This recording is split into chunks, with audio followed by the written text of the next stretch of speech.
All right, everybody. Thank you for joining us back to the Air Force League of Legends season. I think this is finals round 2 today. It is me, Smizzy, joined by my best friend of all time, Silament. How are you doing today, Silament? I'm fantastic.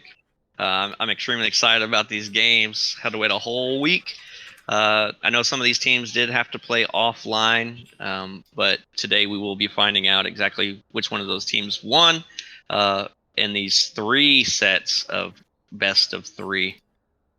Absolutely. There's a lot of games to be played today. So we actually get to view our first losers bracket today. How are you feeling about that? So this is the first time that this is actually a kind of life on the line situation. So I think these teams hopefully put in a lot of practice because the loser of this is actually going to be kicked out of the tournament, and unfortunately, we will not be seeing any more of them. Yeah, it's do or die today. I hope both teams are playing to their full potential. Some stuff that I can see right off the bat is getting rid of a lot of top lanes that I've seen top guaranteed play, such as Garen. That was ridiculous last time. A lot of the mid lanes that El Dyrone plays, such as Ari, maybe Zillion Ban would come out.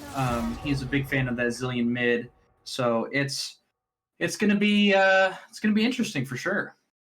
Yeah, a lot of strong picks. So I see the Syndra being banned out and the Zed. Those are just very strong mid lane picks, regardless kind of their counters. They're capable of playing safe and assisting side lanes, scaling off. Syndra, of course, being an ultimate champion, so she just clicks that ultimate later on in the game and essentially eliminates a target. Oh, look at these bands here. Okay, Katarina, Vi, Nico, Zed, Syndra, and Garen. It's getting those strong champions out of there first. Don't want that edge over in the jungle in the mid lane too. A Malzahar pick right off the bat.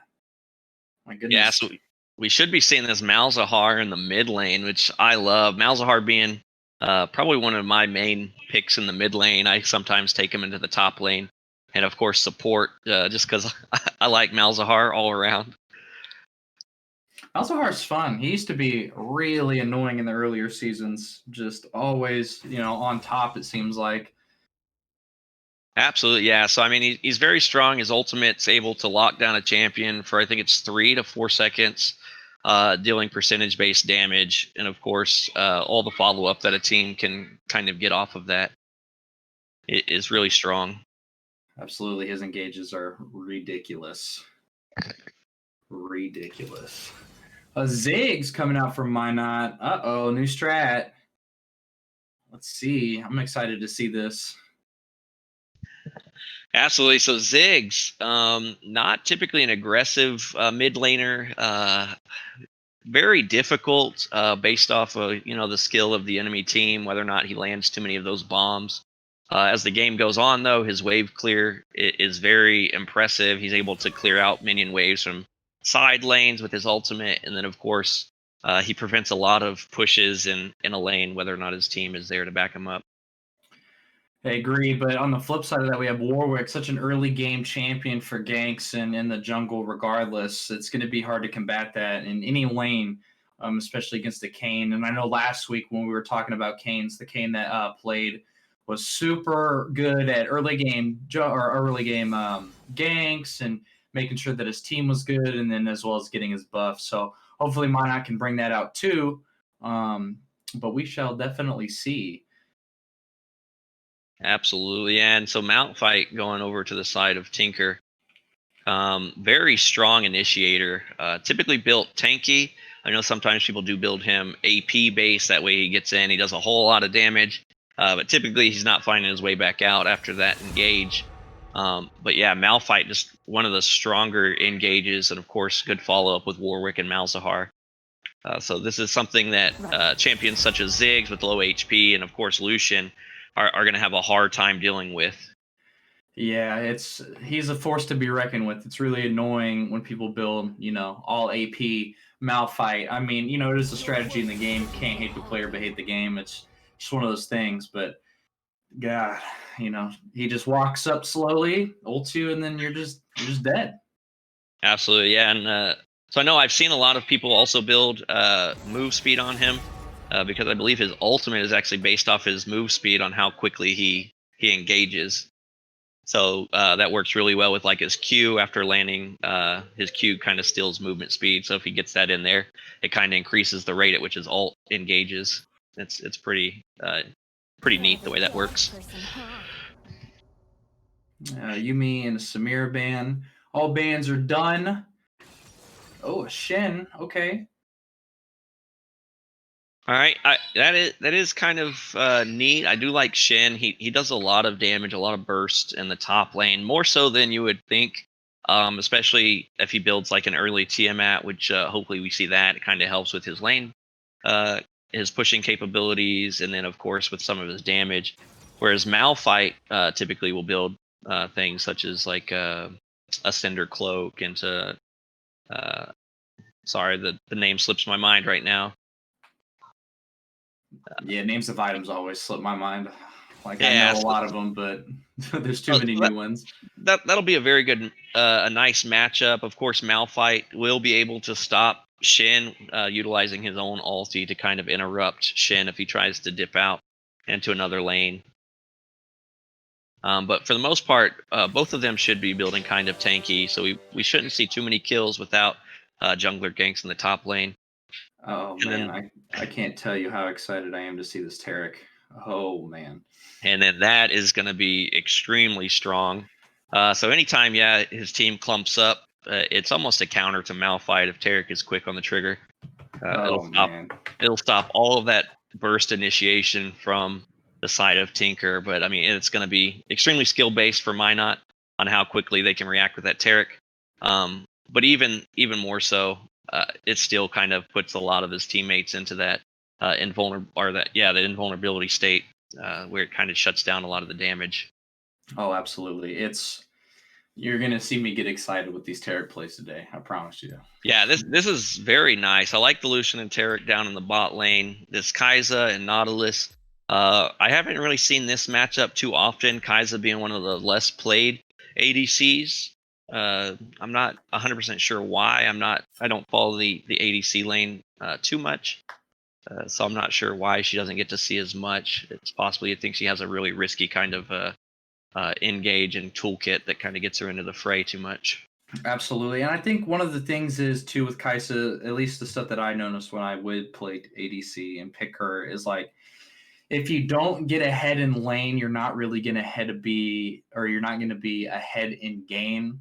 So I know there was a strategy for a while. If you were ahead, you would go back and buy 2 pickaxes to level up, I believe, her Q or whatever attack damage based skill that she has early, so she can still stay ahead. But if you can't, you go back and you get tier and you kind of farm up a little bit. So that kind of puts her at a disadvantage depending on how she does in the early game. So that's what I've seen. Lucian, I've seen him played a lot top recently. It's just something that I've noticed is he seems more like an assassin long range than he is, anything else like an ADC. But maybe it might not, has these sleeves or has these plays in their playbook where they're just gonna, outscale or not fit into that stereotype of a top lane.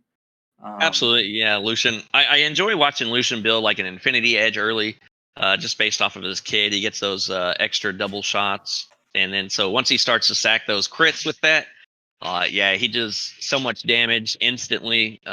It kind of puts the fear of God in you, you know. Oh, absolutely. He's always like underwhelming until he builds damage and then you die and you're like, Oh yeah, what happened? yeah, it's kind of like weaving, almost like a ribbon, right? Where you got to weave in your abilities with your auto attacks. But I mean, when he gets like his dash and then his Lightbringer attack, and if he's able to land those skills and get all those free autos off, yeah, the damage that he deals is crazy. So we're about to start this first game. So yeah, this is going to be very interesting. One of the things that I am concerned about is this mid lane Ziggs. He's going to have to play incredibly safe because one ultimate from Malzahar with any assistance from a Malphite, Warwick, or Nautilus even roaming up into that mid lane is basically going to spell death for Ziggs. Yeah. So yeah, there's not going to be a lot that Ziggs, again, he's going to have to stay ward. He's going to have to play safe. Otherwise, he's going to go down quite easy. Malzahar, typically a champion that does like to take teleport. I prefer to take teleport on Malzahar, just because of how good the utility based off of his ulti. You can kind of teleport into the bot lane and just ult. You don't even have to use too many of your other abilities. It just kind of gives your team a chance to catch up. And most of the time, 3 points of damage on one target usually will take them out. I agree. It's going to be interesting. And he did take teleport, like you were. Or no, sorry, he did not. Ziggs took teleport. Yeah, Okay. It looks like he is going to go for a more aggressive, possibly try to stay in his lane. I'm not sure why he would have taken. Maybe he's trying to take that ignite for the Kayn to maybe reduce some of his healing later on in the game. But I mean, Morelios easily counters that with the dots that Malzahar gets. But yeah, ignite, not a typical ability that I see often on Malzahar.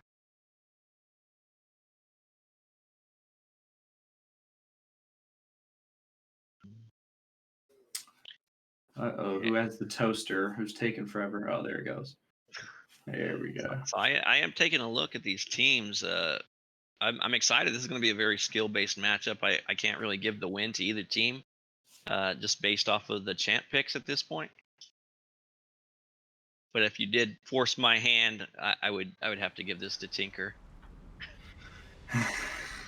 Already being biased, huh? That's funny. I'm totally kidding. Forced. That's funny though. That's really funny. So I wonder if we're gonna go with an early invade on Tinker, or not on Tinker, but Tinker's gonna go for an early invade. Yeah, again, I didn't get to watch any of the matches that were played offline, but again, most of these teams typically playing safe. Not too many invades typically, but we do see Minot rolling into this tri-bush, getting caught out by J-Boy there. They're just going to ward up and kind of have them back off. Doesn't look like they're going to try to press any other places. Might be going around. Maybe not. But yeah, of course, the ward's kind of catching them out. Tinker's well aware of exactly where Minot is. It looks like they might go for that red. Or they might back off. I think they're just playing that mental game, scaring them off early. Absolutely. Yeah, they were able to get a deep ward, which will give vision of that red buff as it gets taken and kind of secure a timer on that. You do see Shin taking a little bit of damage from this Malphite early, but of course Malphite not one that has sustained damage, not going to be able to take Shin out. Pretty normal start from both teams, like you were saying. Shin with that early damage, a little bit unnecessary. I feel like if he would have went through his jungle, it would have been a different story. But you know, it's not that big of a deal. Malphite doesn't have any burst damage exponentially until 6. Ziggs putting in some damage on that Malzahar bot lane, or sorry, mid lane, just poking him down. Yeah, you see Malzahar opted to go for his silence there. That's not traditional again. This guy's kind of just going all non-traditional builds. Typically you take the dot, kind of helps you push the waves a little bit. It does more damage. Oh, the damage coming up from Shin! Oh! And there's that burst damage that I was talking about from Shin. Whenever he's able to land all his abilities, it hurts a lot. Oh man. It looks like Warwick's trying to go up top. Shin has no wards there. And I don't think Warwick would have got caught by that. Warwick currently level 3, so he does have all his abilities available. He did miss that fear. Oh, going in on this bot lane that Nautilus goes in for early. Oh, and they can't get that top lane either. Shin getting out. And a lot of aggressive stuff going on 3 minutes into the game. Yeah, unfortunately, that Warwick was not able to get his fear off on that Shin, which would have interrupted him a lot longer and gave Malphite more time to get in there. But Ziggs making a roam down to the bot lane. But of course, you can see there's not a whole lot. They're turning that damage over there onto that Taric. But then again, a lot of damage does go out to Kai'Sa. But Malphite Malzahar able to push in that mid lane. Giant wave going into the tower. Ziggs needs to get up there. That's a lot of XP and gold that he's going to be missing out on if he's unable to get that. Absolutely, and it looks like Warwick's going to make his way down a bot lane to try to combat this really aggressive bot lane that Minot's having right now. Kai'Sa's under a lot of pressure, same with Nautilus, but we shall see what happens. He might just go for that Scuttlebug real quick and then make his way down.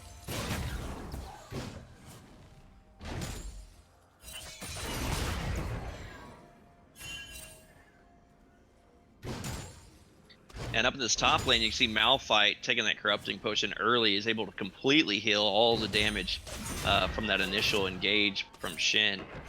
You know, something that sorry, I don't mean to interrupt, something I just noticed that they said, kind of awkward when I have no items. Lucian didn't get items when he spawned. Oh, wow. Oh, man. He's probably just had the itch to play. Sorry, I didn't mean to interrupt you. I just thought that was really funny. Oh yeah, not a problem at all. But yeah, Malphite will be running out of mana here. That is probably one of the problems of him early in the game. He's not able to poke, but it's very well warranted because that Q deals so much damage as you scale that up.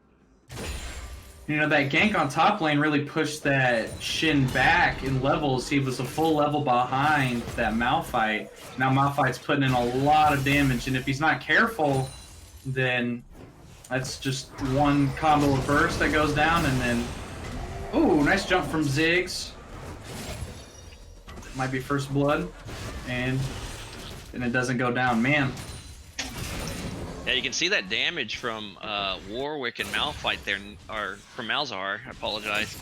Neither one having their ults, and this is what I talked about before the game even started. Zig took about 90% of his health just from that one engage, with neither one of them having their ults, which CC him down. So now that Malzahar just took level 6, or just got level 6, Ziggs is going to have to play a little more safe, otherwise that can happen again.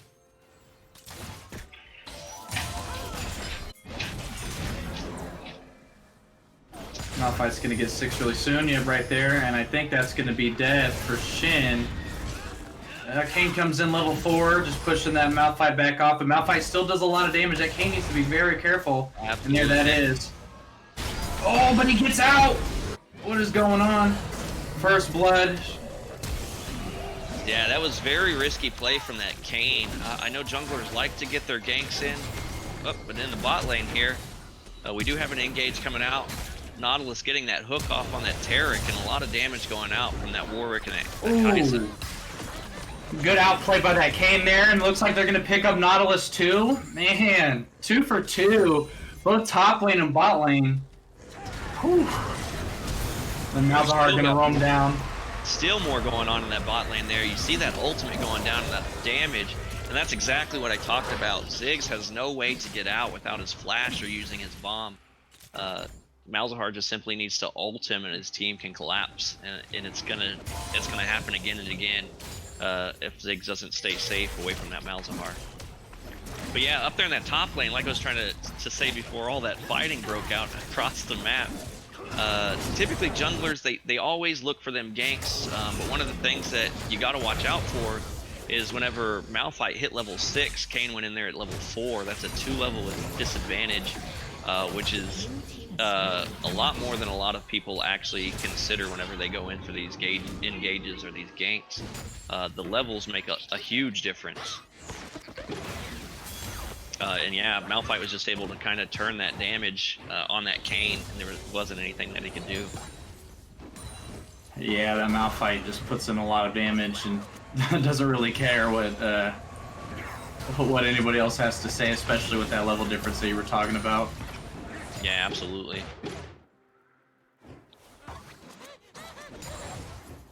And this Ziggs is doing really, really good at pushing Malzahar under his turret, being one of the harder champions to kind of CS under tower. So it's very advantageous for Ziggs to keep him under that tower. Nice bounce back to mix the hook. There's something going to happen. The ult comes out, but the flash does as well. Pushing both enemies back. Ziggs put a lot of damage in there. Nada's taking an excessive amount of damage after missing that hook. He thought he was going to be able to just get out and go straight across those bombs, but he had to keep running because that bot lane was collapsing on him. But he was able to escape. They didn't get up in time, or they weren't able to get up there in time.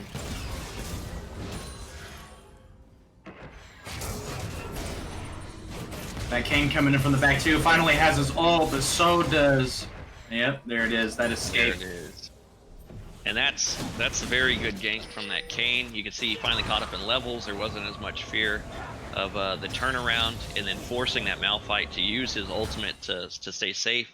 We'll put that ultimate on about a 2-minute cooldown, which kind of gives that Shin a little bit of breathing room. It's always nice to see champions use their ultimates defensively as opposed to aggressively. Yes. You know, for situations like that, not burning a flash out, but he didn't have it anyway, so that's good that he picked Malphite in that situation. Good disengage. We do have the Shin trying to get out of there. That ward spotted out that Warwick.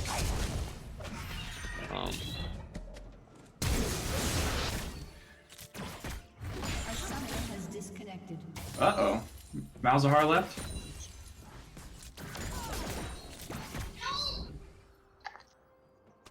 Wonder what's going on.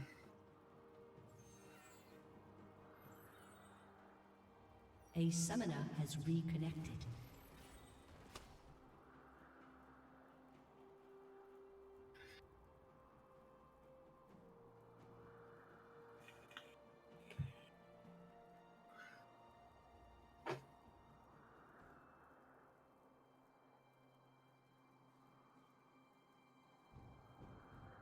That looks...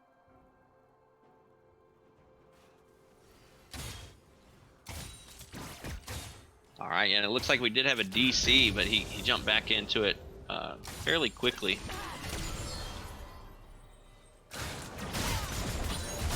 Knew that Tarek was there. A lot of damage coming up on Minot, but that ult comes out, and the heal.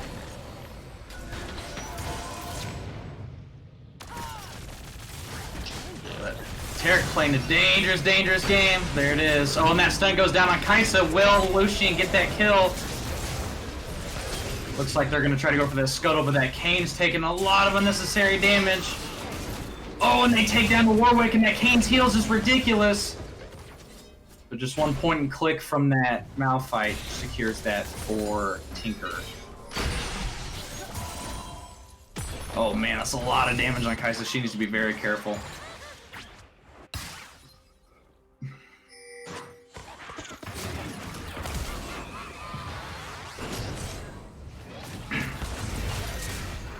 Both these teams playing really well. It's like,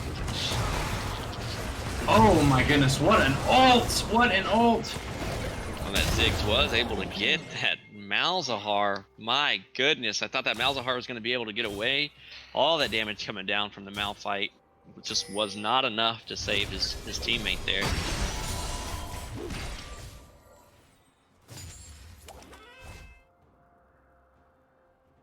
You know, still not doing too bad with just only 200 gold for a gap. No towers have gone down yet. A lot of kills have happened. Kane trying to go back in to secure that, but oh man, those heals. But can't get it again. And Kane will be burning his flash there and still going down. That's very unfortunate. He thought he could go in there and possibly get that Malphite and try to get them away from that Rift Herald. Unfortunately, he did end up not securing a kill, not getting the Rift Herald, burning his flash and dying. That was not a very good play on his part.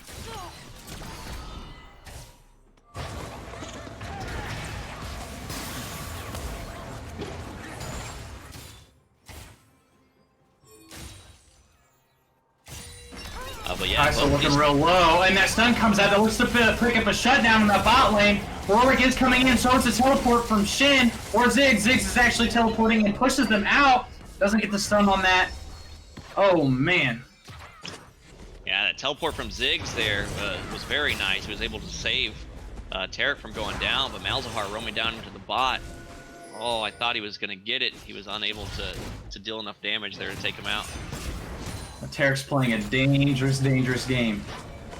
Yeah, that Tarek has survived 2 near deaths there.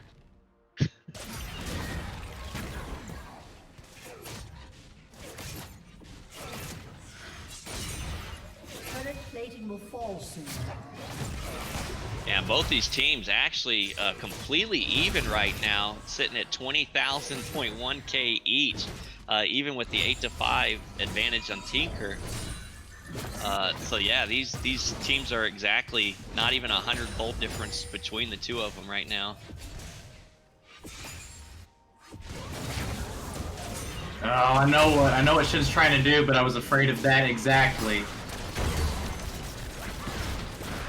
Oh, the team's not there to help him, but they did get the dragon. Ziggs has to survive as long as possible, doesn't get it, and then now from dragon they're going to roam down bot. I don't think they're going to be able to catch him.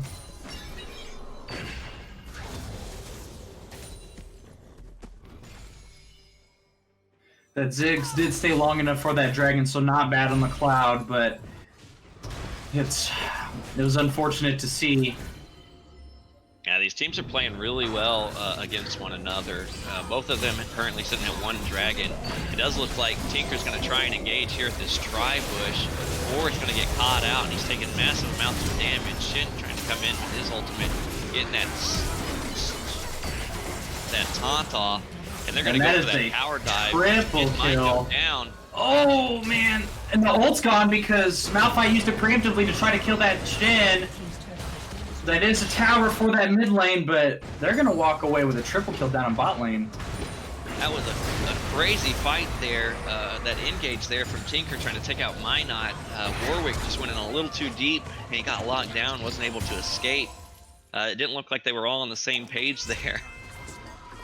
But yeah, Minot, the communication there was really good. They continued to press that advantage into that tower dive. Shin barely escaping with his life. Surely I thought he was going to go down, but yeah, it ended up with no deaths over on the side of Minot other than this Ziggs. I didn't see where he died exactly. He got melted down by Malzahar really quickly in that mid lane. Ignite came out, you know, Space STDs came out with the ult as well. Just a lot of stuff going on.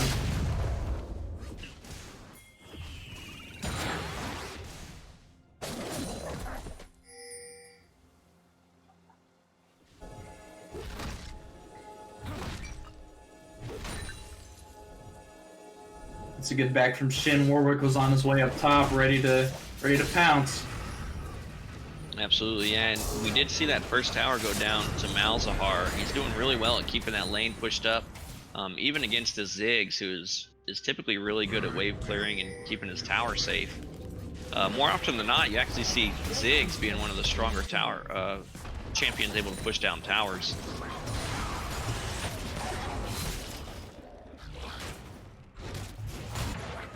Rift Herald being used up top will take down that top tower as well. That's currently 2 towers for Tinker. Minot still looking to take their first.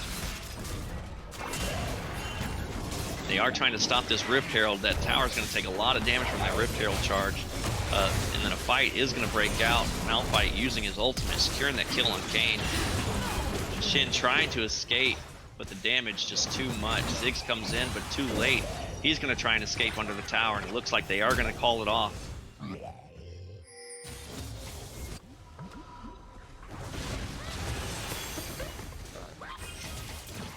A lot of stuff going on.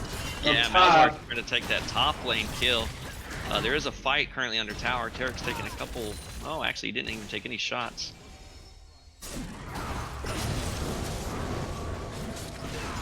Yeah, I saw that Malzahar roam to the top lane. I thought he was going to try and secure that kill on Ziggs. I guess he took so much damage from that tower and decided to back off and head to the mid lane there. Kane will come in, but you see in that ultimate from Malzahar, just shutting him down, stopping any type of attempt that he thought he was going to do. Shin used his ultimate to come in and try and protect that Kane, but he might go down from those dots. And again, Shin living with under 100 hit points. This man has luck on his side today. Malphite might have that ult. Need to be very careful. That Lucian is pretty strong, but not against a 4. Oh my god, a 5v2, 5v3. A lot of stuns coming out. Let's see what can happen. Let's see if Minot can. Wow, they turned that around really well. Did a lot of damage to that team and got them out of there safely. That was good communication on their part. Unfortunately, they need better communication in other places too, so they stop getting shut down like that and picked out. Absolutely, yeah. Right now, Minot is really struggling with their communication. A lot of their engages are more of extended trades. Teammates aren't kind of coming in all at the same time.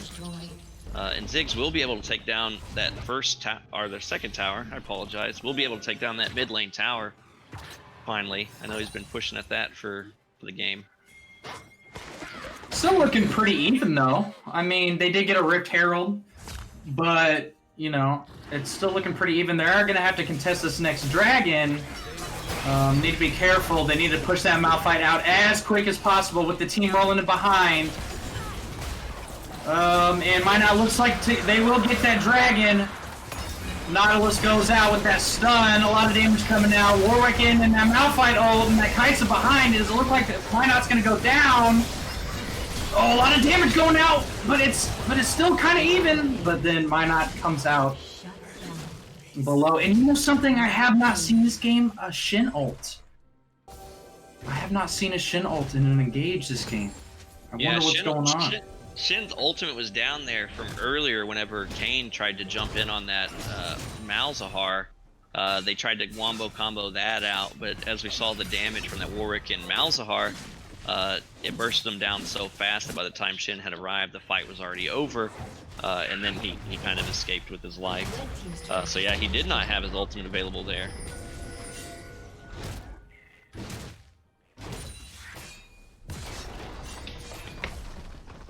And yeah, at this point, the team fighting capabilities of Tinker are much stronger than Minot. They really need to make sure that they're not just clumping up like that, because we just saw, I mean, that Nautilus went in a very dangerous engage, but survived so long that they were able to get that Malphite ult off. They were able to get Kaisa in there, and just the pure AoE potential. We do have an engage here in the river. Nautilus landing a hook. Shin is able to just kind of kick back off there, though.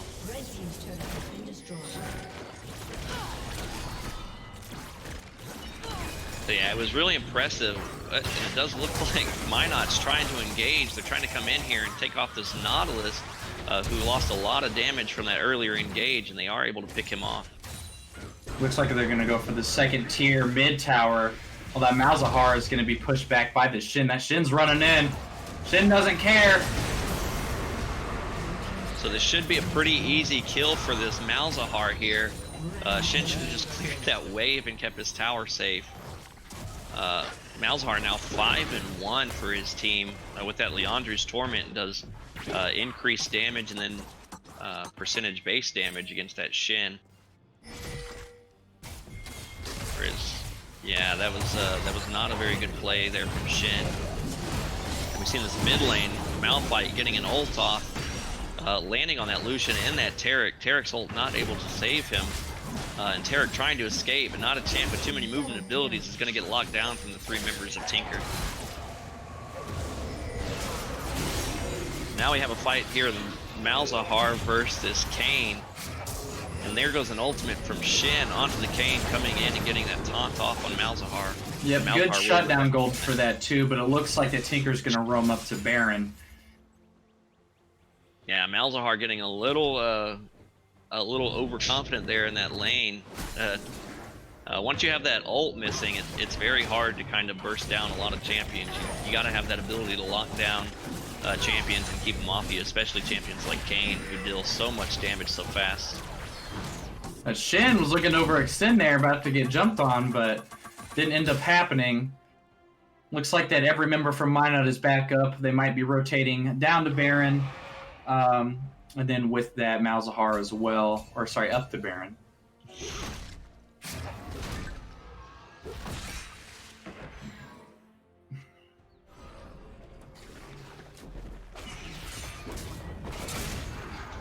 Yeah, again, the gold difference for these two teams, not big. If you were just to look at gold difference alone, you know, they're only about 3,000 gold behind on Minot. But then you're looking at the kills.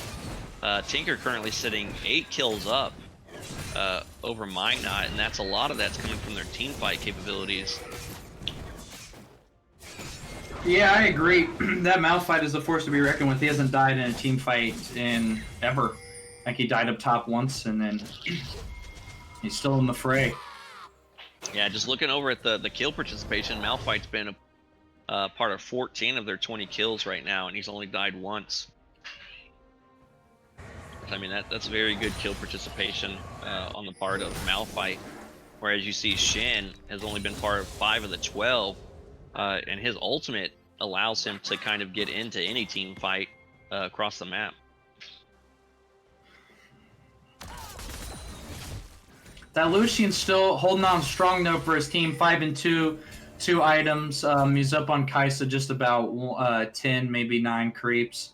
They're gonna look to go for this other Infernal Drake. Infernal's gonna help out both teams tremendously. As we were talking about last week, you know, Infernal means good, you know, attack damage. So they're gonna start that. It looks like Minot's gonna ward off. I don't know if that Shin ult is up. And if it is, yeah, that looks like it's gonna go down. Minot couldn't have done anything right there. They had all 5 there. Now both teams getting Infernal Drakes there. That's very strong. Of course, the next one will be another Infernal Drake. So as these things stack up, this is these dragons will be able to swing the team fight capabilities into either favor of either team who's able to secure those as they start to reach that soul.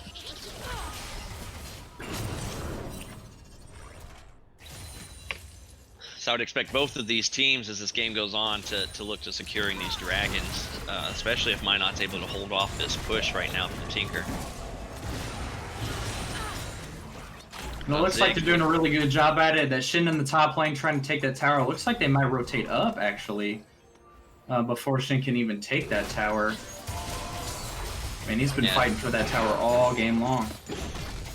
He doesn't currently have his teleport available, but yeah, one of the unique abilities of Shin is he is able to essentially have 2 teleports with his ultimate, and then of course just the cooldown of his teleport. So no fear of too many fights going on without him being involved. We do see this Warwick getting a fear off on this Taric. Taric trying to escape. He will use that blast cone to get out of there though.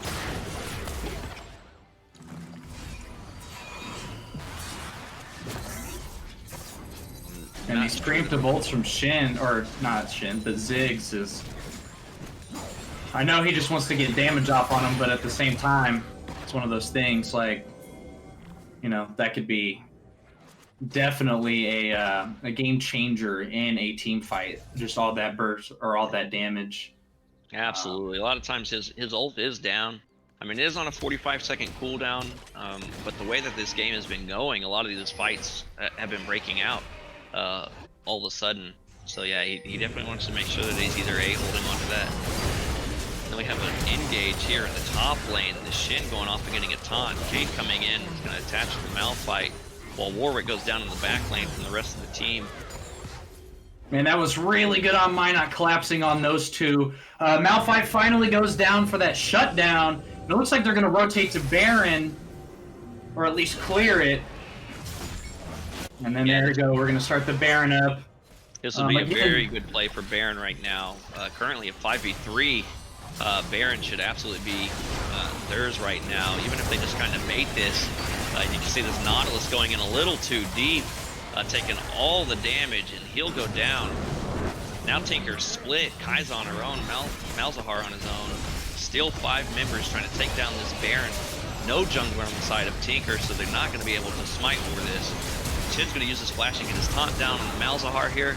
Malzahar taking massive amounts of damage. He's going to utilize his ult, but he'll still go down from the Ziggs. They need to make sure they get that fast. Warwick's on his way in with Kaisa and Malphite. They need to take down that Baron and get out of there as soon as possible. The smite should still be available. And that quick recall. Oh, man, Baron is so good. Baron is so good. That was a fantastic play by Minot. That gives them the gold lead, gives them a Baron lead. Dragon's up not too much longer. And, man, that was fantastic. That is a very, very good swing onto the side of Minot there. 5 members alive to take out that Baron. They were able to get 2 additional kills over onto the side of Tinker, so that's 4 kills and a Baron for the cost of nobody on their team. And yeah, now with a minute left before this Infernal Drake spawns, they'll have that Baron advantage in that Dragon fight as well. So this is extremely unfortunate for Tinker. Yeah, Minot needs to keep it up because Tinker can definitely take that lead back. You've seen their team fight potential. It's gonna be tough, but they can surely do it. Absolutely, yeah. They do need to be careful of this Baron. They have been winning team fights up to this point, but the advantage of that Baron buff is significant, and so they need to be careful with going into this team fight against that Baron. Otherwise, they may be surprised on the outcome.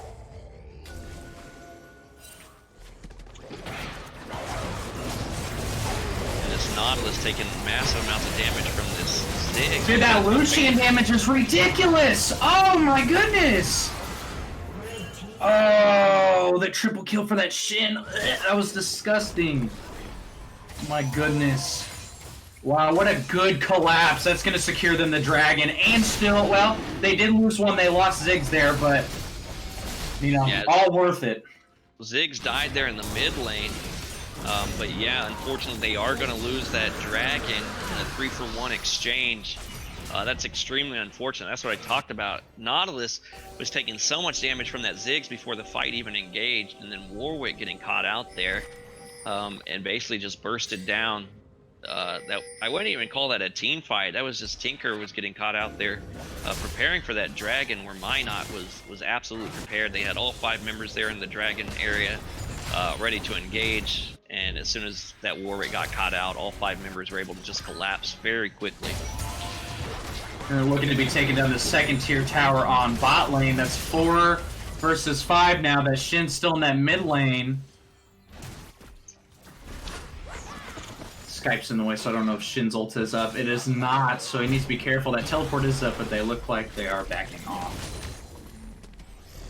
Yeah, that Shin's got about 20 seconds left on his ultimate. But again, his teleport is up, so he is able to push these side lanes, still utilizing that Baron, so he's still getting those empowered minions. So it's very easy for him to push waves all by himself.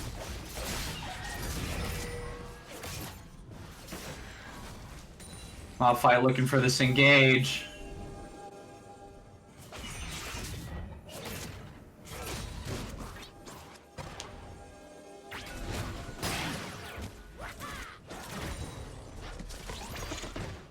Tinker is doing some ward clearing in their own jungle. They're currently pushed in quite a bit. They got to wait out this Baron, which is just expired. Man, this is very important that they wait that Baron out.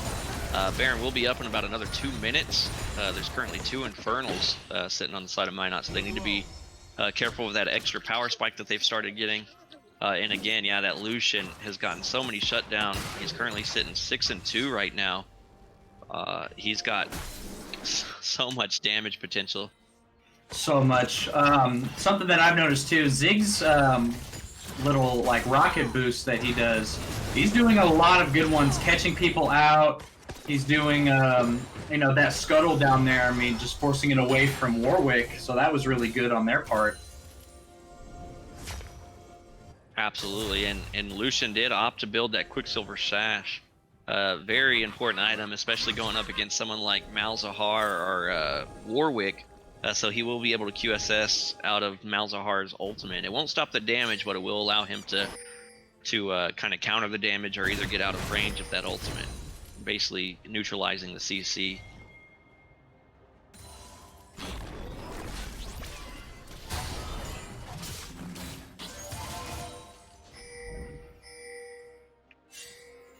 Looks like Minot's pushed up in every single lane right now. It's looking really good for them. Minot is doing really well with these split pushes here. They got Shin in the top lane, who can join that fight in an instant. He is trying to push down some damage on this Malphite, but Nautilus is going to come in. But 3 tanks fighting each other. There's not a lot. Yeah, not a lot going on any of them. There's a lot of abilities, not a lot of damage. Let's see what happens up in this top lane. Looks like they're all rotating.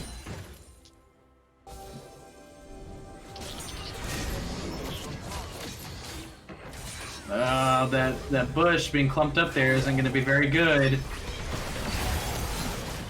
Okay, looks like the engage is going down. That Malphite is going. Oh, that Lucian from the back. He might get caught out by that Kaisa. But it looks like, but that QSS, and then, yeah, there goes down Lucian. Looking real bad for Minot. That's 2 for none right now, but that Tarek comes in with that stun. Still a lot of damage going up on Minot. This might be really bad. It looks like an ace. And it is. It's going to be an ace. Oh my goodness, those heals coming off. So 5 for 1. That was really bad on Minot's part. And it looks like they might take this Baron. Yeah, the Kayn was able to take out the Malphite. Not really a key component to taking down this Baron, though. They still have the jungler available, and Warwick able to sustain a lot of that damage from Baron. Kaisa's just going to be able to sit there and burst down that damage. Malzahar is getting low. He needs to be careful so he doesn't go down. But yeah, this is going to be a free Baron for Tinker. And just like that, Tinker is even again. Not even 100 gold difference between these teams again. 34 minutes into the game. This is an extremely important game to both these teams, and you can absolutely see it. Absolutely. They are not playing to lose today. That might be the second Infernal Drake for Tinker on its way. Dragon's about half down. Minot's coming in. Take it before they get here. That Ziggs ult is going to help make sure that she does secure that kill. Ziggs throwing out these ults willy-nilly. The team would have been able to get in there. Kaisa, I don't believe, would have had that dragon, but with that Ziggs ult, kind of just gave it to her for free. That's crazy. Next Dragon is Soul. It will be Infernal Soul this game. It's a fight for their life. Yeah, the team needs to be extremely careful, and they need to play around that Lucian. He has so much damage, but as we saw in that team fight there, that Kaisa was able to get on the Lucian and the Warwick as well, and he had no support from anyone on his team. He didn't have the backup from his Shin to get any of those tops off. He didn't have Tarek giving him that invulnerability. He was just missing so much, and they were able to just burst him down.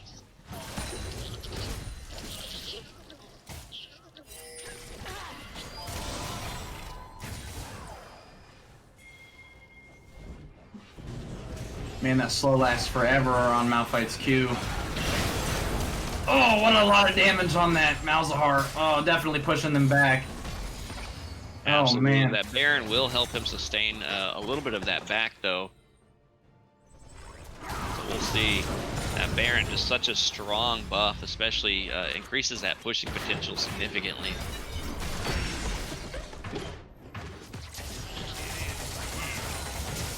They do have Shin split pushing in the top lane there, and he is dealing a massive amount of damage to that tower. They're going to send somebody back to stop that. And it does look like we have Malphite going back.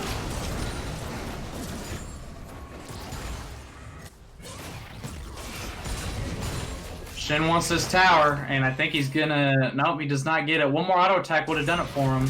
Yeah, he may. I do believe he gave up a little bit too early. He's not going to be able to outrun this Malphite. Malphite using his Qs to kind of close that gap. Oh, but that Shin's turning it back around with that damage. And you can see, yeah, that damage is very impressive. He did offer that Tiamat that I spoke about earlier in the game, which gives him more damage. I'm not sure if, it's a bug or something, I would call it, but for some reason Tiamat just seems to amplify Shin's damage significantly.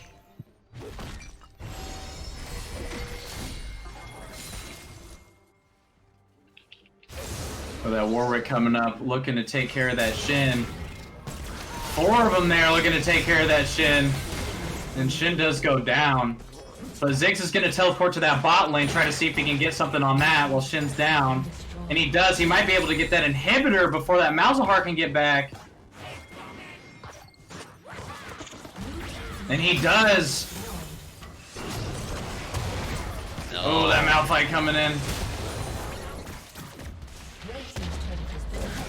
And that is a lot of damage on that Malphite.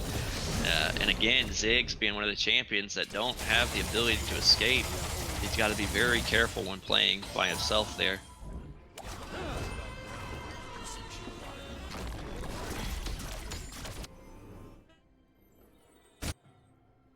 And Tinker currently taking the jungle camps of Minot, just trying to shut down any gold that they might be able to use to come back into this game right now.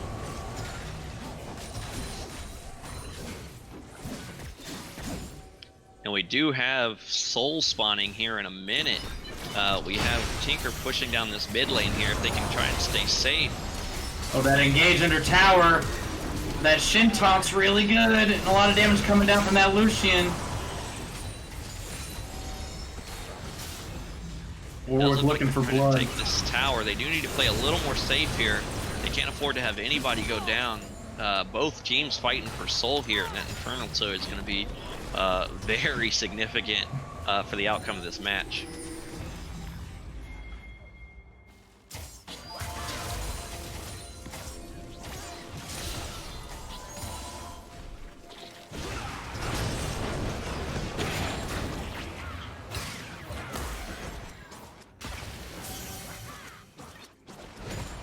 And you can see this fight for this dragon. This is a very important dragon. Both teams sitting with that 2 Infernal Dragons. This third one spawning for the soul. This is not something that either team wants to give up. Oh, and that Kane's gonna go in. There's a lot going on that Kane. He's suppressed right now, and he's gonna go down. That Malphite's going in on the corner on that Lucian. Oh, what's gonna happen? That Lucian stands back, tries to take down that Warwick. Oh no. Man, not a good fight for Minot. What a good flash by Kaisa. And it looks like they're gonna get Infernal Soul off of that.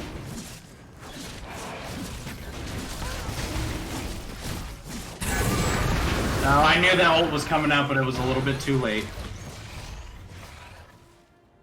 And they're gonna go right for Baron too. And now you see this Dragon Soul over to the side of Tinker. So yeah, now their attacks are going to start dealing AoE damage. I mean, they already had this AoE damage comp, and now that they have this Infernal Dragon Soul, it looks like they do about 129 AoE damage explosion whenever they use their abilities. You can see it kind of playing an effect here against this Baron, but even more so in these upcoming team fights. Minot is going to have to be even more careful now with the AoE team fight capabilities of Tinker. Yeah, it's incredible just looking at this buff that's sitting on Tinker right now. This Infernal Dragon Soul is going to play a significant impact on these team fights. Yeah, Minot's really got to start outplaying like they did earlier in that mid game. Shouldn't be long before Tinker's inhibitor respawns.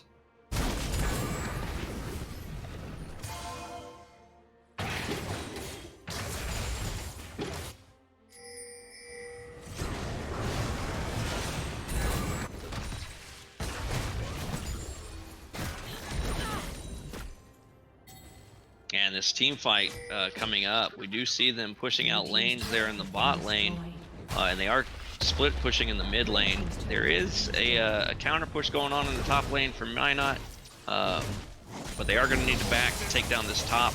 Again, with that AoE damage, we got that Malphite and the Warwick down in the bot lane there. And if a fight breaks out, we're going to see this Infernal Soul come in. Malphite opting to use his teleport there down to the up into the top lane. Again, another possible miscommunication there. Kaisa could have cleared that out and and save that teleport from Malphite.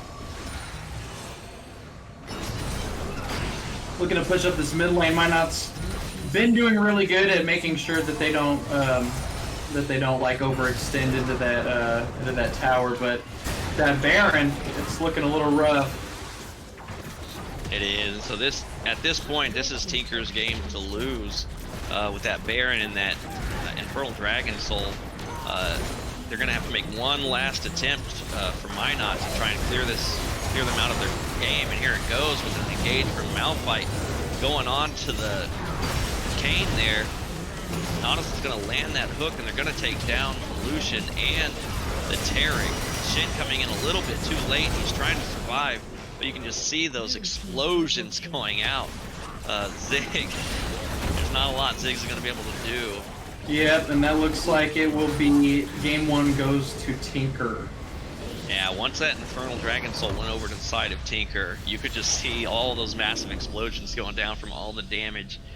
Dealing about 150 basically for each attack on each champion in an AoE there. And that's just crazy how strong that Infernal Dragon Soul is.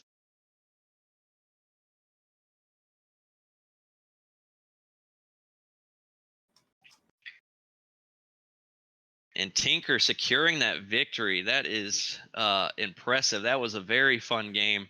Wow, is all I got to say. Almost, I think it was that 30-minute mark. They were 100 gold away from each other. They kind of had a back and forth there. Whenever Minot was able to take the Baron there, and then they rolled that into the Dragon, and then of course the same thing happened.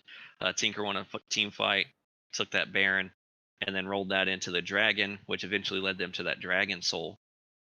Absolutely. Man, what a good showing for the first game, Minot and Tinker. I do believe we're going to go to a short 5-minute break real quick, and then we will be back very shortly. So thank you guys for joining in, looking at this amazing display of League, and hopefully the next game will be the exact same. Not the outcome per se, but how everyone plays. So.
5. All right, welcome back. So we're jumping straight into this pick ban phase of the game. We do have them switch sides now, so we're going to have Minot on the left and Tinker on the right. I don't know if we're going to be seeing any changes in the bans. I would expect possibly a Lucian ban, just due to the power that Lucian was putting out in that last game there. But we shall see. Again, just normal bans. Garen trying to ban out that top guaranteed. And then Syndra banning out that mid lane. Of course, just being a strong pick overall. And we do see a change up. Malzahar already getting banned out. They don't want to see that Malzahar. Such a strong champion. And as we saw going up against that Ziggs, he was able to lock down so many champions. I believe he shut down Kayn one time, basically countering ganking. He was able to shut down that Ziggs. We didn't see too many Lucian. Of course, Lucian did build that QSS, kind of preventing Malzahar from even wanting to utilize his ultimate.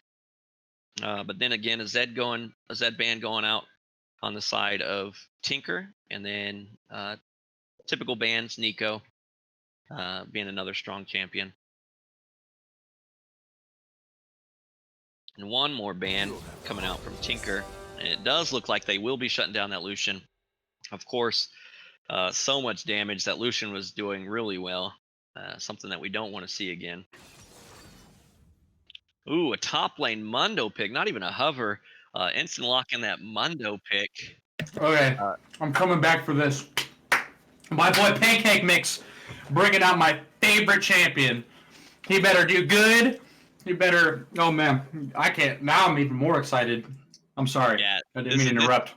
This is crazy. No, not at all. I mean, a Mundo pick warrants exactly that. This champion becomes an unkillable massacre, team fighting beast. A lot of people don't typically pick him. I think he traditionally has a pretty rough laning phase. But yeah, once he clears out and he starts the team fight with those hatchets, he will chase anyone down, and he again is unkillable. I mean, even healing through ignites I've seen. Morelios can try to shut him down, but he gets so fast and so much life back. Oh man, ridiculous. I'm so happy he picked Mundo. I don't like playing against Mundo. He just takes so many resources to kill. I know, and I love it. That's why he's my favorite. And then he if he gets like a little bit ahead in game, maybe like 2 kills, it's just like, well, what can you do? Yeah, he's almost like a better Olaf, you know? He doesn't have to resist CC, he'll just eat it. Yep, and he just eats it. And then his ult is up so often, level 1, I think it's like 46 or 46 seconds. So he just has to sustain in lane for less than a minute, and then he can just heal it right back. It's amazing. And we do see a lot of AoE picks coming out again from Tinker. It looks like they're trying to make their teams very AoE oriented team fighting capabilities with that Rumble ultimate, and then of course the Rumble's flamethrower, and then of course Annie's stun. Annie does a lot of AoE damage as well. I am kind of curious about this Hecarim pick. He is such an extremely strong jungler. His ganks are really strong, and he actually moves faster than the Warwick whenever he's blood frenzied. But yeah, again, and I say this a lot, being one of the casters, typically playing the top lane. I don't like these Ramesses, Warwicks, Hecarims, these champs that are so fast that even warding your lane out, a lot of times, as soon as you spot them out, it's still too late because they move so quick that they're just going to get in on you. Absolutely. It's like you have to think like 4 minutes in advance so you don't get, pummeled the entire game. Absolutely, yeah. I do like this Ahri. I do like the changes that they've made to her. They've made her more of a bursty kind of mobility style champion with her little foxfires. They give her movement speed. They target champions, and it works really well with her ultimate. Whereas before, you used to have to kind of throw out your Q, and that would give you, I believe it was retreating movement speed. I'm not sure if it was absolute movement speed, but it was kind of really awkward the way that it worked. Whereas now you just kind of just press W and you get that movement speed boost. Another Kaisa. I think we're going to see a Nautilus on this bot lane again. Yeah, again, I mean that Kaiser did really well in that last game. She was kind of key to taking out that Lucian in one of those team fights right before Tinker kind of took that bear, or uh, before Minot kind of won that. Brain. Nope, Tinker. I apologize. I got a little crisscross there. That Kaiser play, jumping in on that Lucian near the late game there, whenever they were getting against that Warwick, and that Kaiser jump in on Lucian, shut him out, and then of course Lucian didn't have any of his team to kind of back him up. And I would say that was one of the turning points for that last match that we saw actually.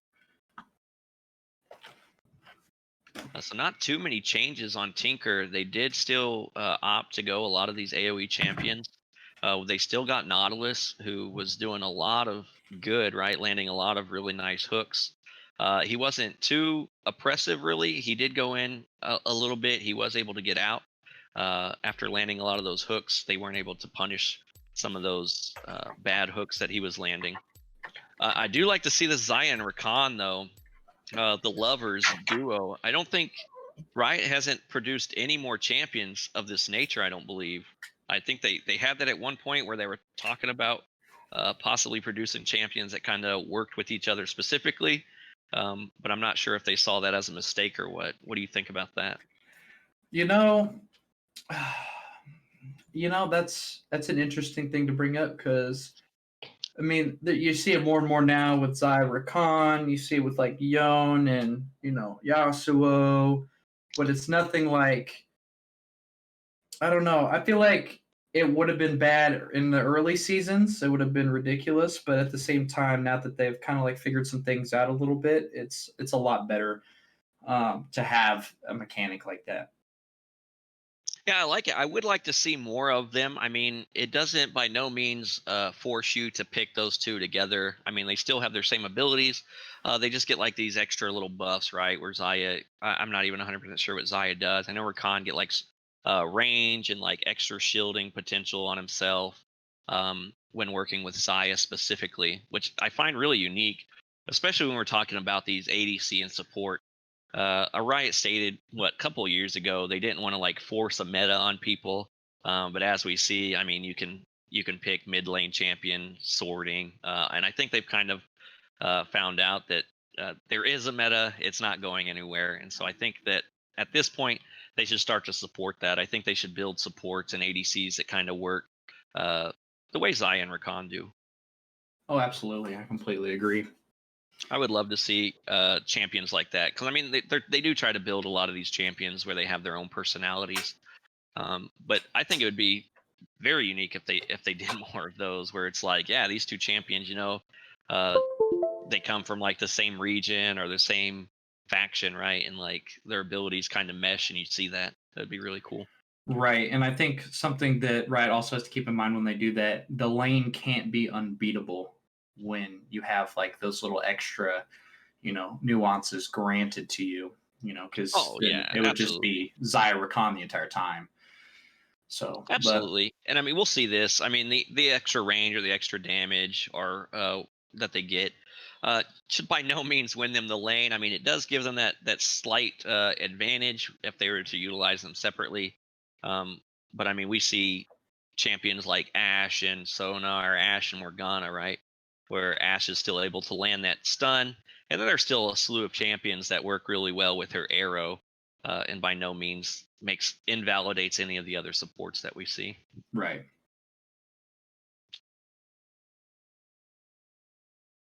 Like I don't think I actually see Zaya Rakan picked the same together all that often.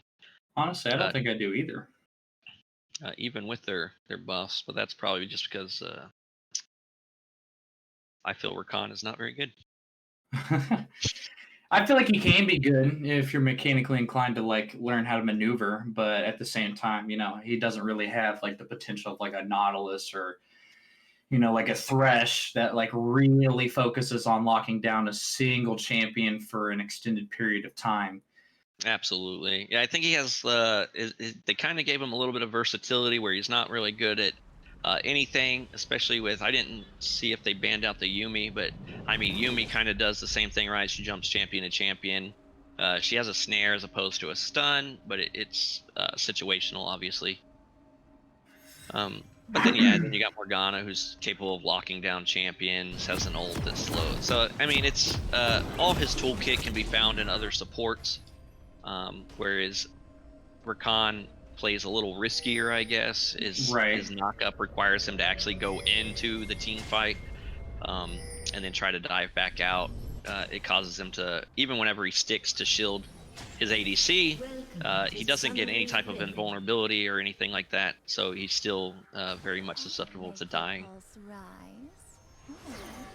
I feel like they're going to play a little bit safer this game. You know, they were catching each other out last game, especially with this invading phase. So, but we'll see how aggressive they are. I don't think Mundo's going to be too aggressive.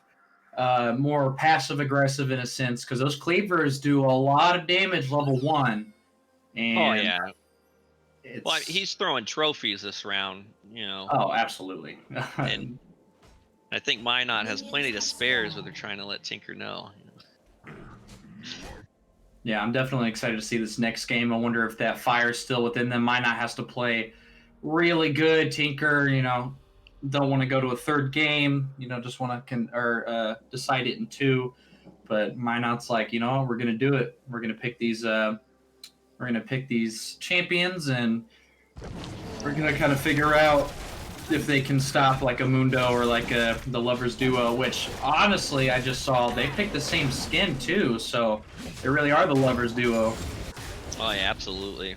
Very, very, very neat. I like that a lot. So I am going to keep my eye on this top lane. I do like Mundo. I like his harass potential with those trophies that he's going to be throwing. One of my favorite sound effects, too, that bump that he gets every time he throws it. It's really funny. It's one of my favorite skins that he has to offer. I mean, it's just, they really put that little detail in there, and it's really funny. Yeah, it's second to the Shin skin where he has the little air bats. And we do see Mundo chase him down, and here we go for the first time.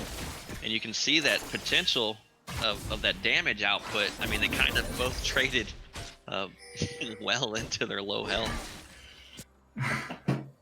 He's playing aggressive. He's playing Mundo. Yeah, but that Warwick, though, he's making his way up top. That Hecarim, I don't know if he can meet him. He's trying to get that blue buff. And we don't see any wards. Mundo hasn't warded yet. And here goes that Warwick using his Bloodlust, trying to jump in. Ooh, and if he would have gotten that fear off, that definitely would have been a first blood. It was a very nice flash from Mundo. Hecarim opting to do an entire clear of his jungle. He wasn't there to do any type of counter ganking. And now, of course, with Mundo out of that lane, he won't be seeing him go top. He might be looking to either go back or clear at this point, possibly taking that top scuttle. Oh man, bot lane's pushed up too. Xayah just... Ugh. Her wave clear is ridiculous. Absolutely ridiculous. It really is. I mean, it's not too difficult typically for ADCs to farm under the tower. Where it's like a lot of mid laners, they gotta kind of juggle around themselves. They don't typically have enough damage to allow the tower to do like the whole one-shot auto. They kind of have to prep a lot of the back minions. Right. It's definitely difficult for other lanes to do that. I mean, top not so much, you know. Still like relying on focusing damage, but you know, if you're a spellcaster, it's not really like, you know, you have an exponential growth of how well you can do. Absolutely. Stun comes out. Nice trade though, not bad. Warwick coming in. And this Warwick looks like he's going to be trying to do ganks a lot this match. Kaisa needs to be careful though. Oh, and the Hecarim's going up top. Can he get this little gank? He's backing off. Nope, I think he's going to go for these, what are they called? It's Krugs, right? That's what they're called up top? They are the Krugs, yeah. Yeah, the Krugs. Man, I forget their names. I remember back when the Raptors were raped, and there wasn't a Gromp, and then, there's no Scuttle. It's just, Yeah, couple things. I use whatever term I want. I mean, I still call Rift Herald Scuttle all the time, or Big Scuttle. And my teammates often harass me for using the wrong terms, but they know what I'm talking about. Yeah, they know what you're talking about. Yeah, keep throwing cleavers, Mundo. Do your thing. There you go.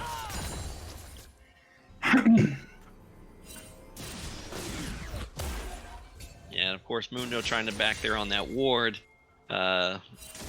Rumble's not going to have any of that. He's going to use his ability. Is he going to be able to go in? He uses that flash. First blood. Mundo without his flash, and he is going to end up getting that first blood. Very nice play from Rumble. Warwick was making his way up that top lane, but Rumble said, "It's all right, I got this." And then Mundo's going to use that TP back up top, coming back with a Kindle Gem, 200 health, and that cooldown reduction for those cleavers. Mundo with a ton of health is hard to deal with. I know he really gets strong once he gets 6 because he can maneuver around. Oh, is that going to be a kill on bot lane? No, it's not. Close, but no cigar.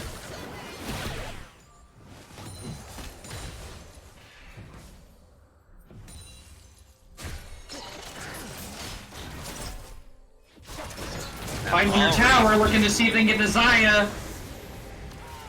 But a teleport goes down from that Rumble. They noticed that they were going in, and that Rumble ult is going to be... Donatos needs to be careful. He is lucky that hook did not land. He's currently sitting about 200 health. Ooh, that might be the first kill on Minot for El Dyrone with that Ahri. That Ahri is... Ugh. His Ahri is really good at maneuvering in and out.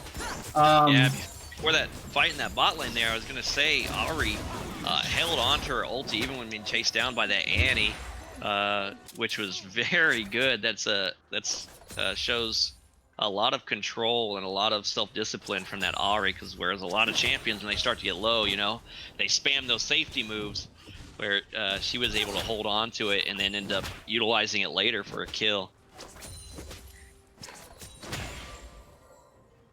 And that's a lot of times that's the difference. You see a lot of, even if you watch some pro players, you'll ask them, you had flash available, why didn't you do it to stay alive?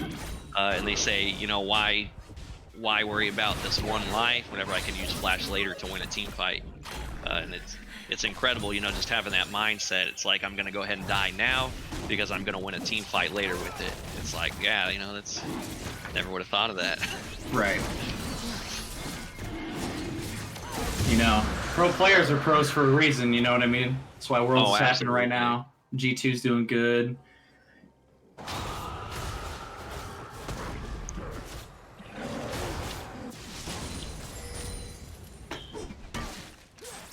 Bonk! Yeah, Londo's still throwing trophies up top.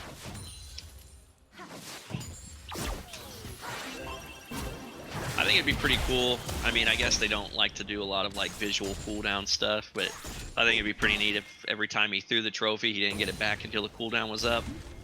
Oh yeah, he just has it. He just has his open hands. Yeah. They do not in that sense per se, but I know one of Kaisa's skins, she can put her helmet on. If the player opts to do that, and I think that's really cool. I think they should do a little bit more of that. If we take a look at this mid lane, ooh, Ahri was sitting in that bush. She does have her ulti. Oh, that ult coming out. Yeah, and they're going to pick that up too. Great communication for Minot. Fantastic communication. Yeah, Ahri was able to secure a kill. She was sitting there in that bush right now where she's clearing that ward out. Hecarim decided to go in and try to counter gank on the red, and they ended up getting, Warwick ended up getting caught out by that Ahri and Hecarim.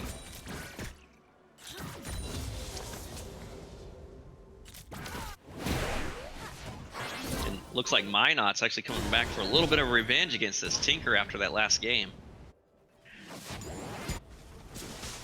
They're really pushing to make sure that they get this game 3. Oh, Warwick's ulti missed in that jungle. There's all kinds of stuff going on in this game. It doesn't look like spectator cam is keeping up very well. No, it's the hard part about just having a spectator cam. Absolutely.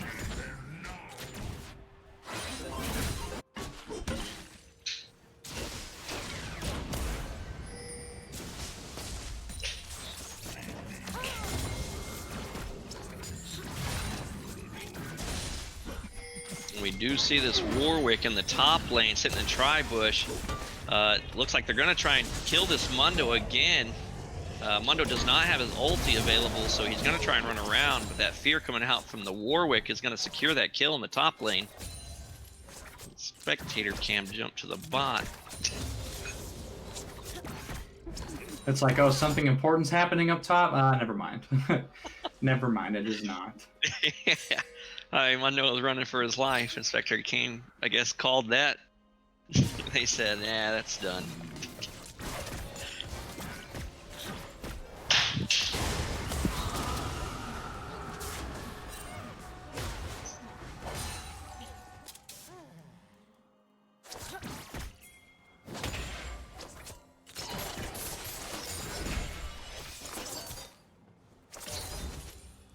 After that kill in the top lane, it looks like a lot of people kind of opted to back off a little bit. You got Rakan in the bot lane trying to land some of those snares or those knockups, but again, it's like I said, I'm not a big fan of this Rakan. It's so hard to land those knockups. Oh, that Ori damage! Oh, I'm sorry, but oh, there it is. That Timber stun though. Can the Hecker pick it up? And he will. Great communication by Minot going over to this bot lane. Kai'Sa looking to be caught out a little bit, and Rakan maneuvering in and out and in and out. Whew, man, good job for Minot. That Ari is a force to be reckoned with. Oh, did you see that? Oh my goodness. Yeah, that was about a third of Warwick's life there. Of course, Ari's ball, once it goes out and comes back, it deals damage twice. Whereas if you're at the very tip of it, you just take both instances of damage instantly. So yeah, Ari, a crazy strong champion. I think back in Season 8, she was like one of my mains, because a lot of people like to try and counterpick the mid lane, whereas Ari doesn't really have too many counters. Oh, there we go. Can Mundo survive this? He can. He's got his ult back up. He's gonna out heal. Yeah. He's just gonna out heal. Yeah, there's dude. I love Mundo so much. I remember.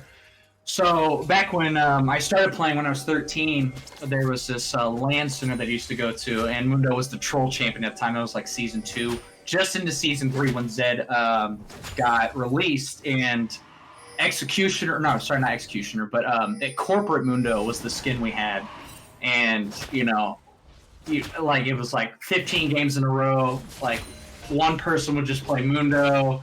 And he wouldn't do very good because his kit back then I didn't think was very strong, but it was just like if you built Warmogs on him, he was like unkillable. He would just run away, heal everything, go right back in. Absolutely, yeah. Oh man. I mean, even now, like, I mean, you see, he opted his very first item to go for that Spirit Visage, which is going to increase his base health regen. And then, of course, increase all healing received by 30%, which is ultimate. I think he healed up for about 70% of his life there with his rank 1.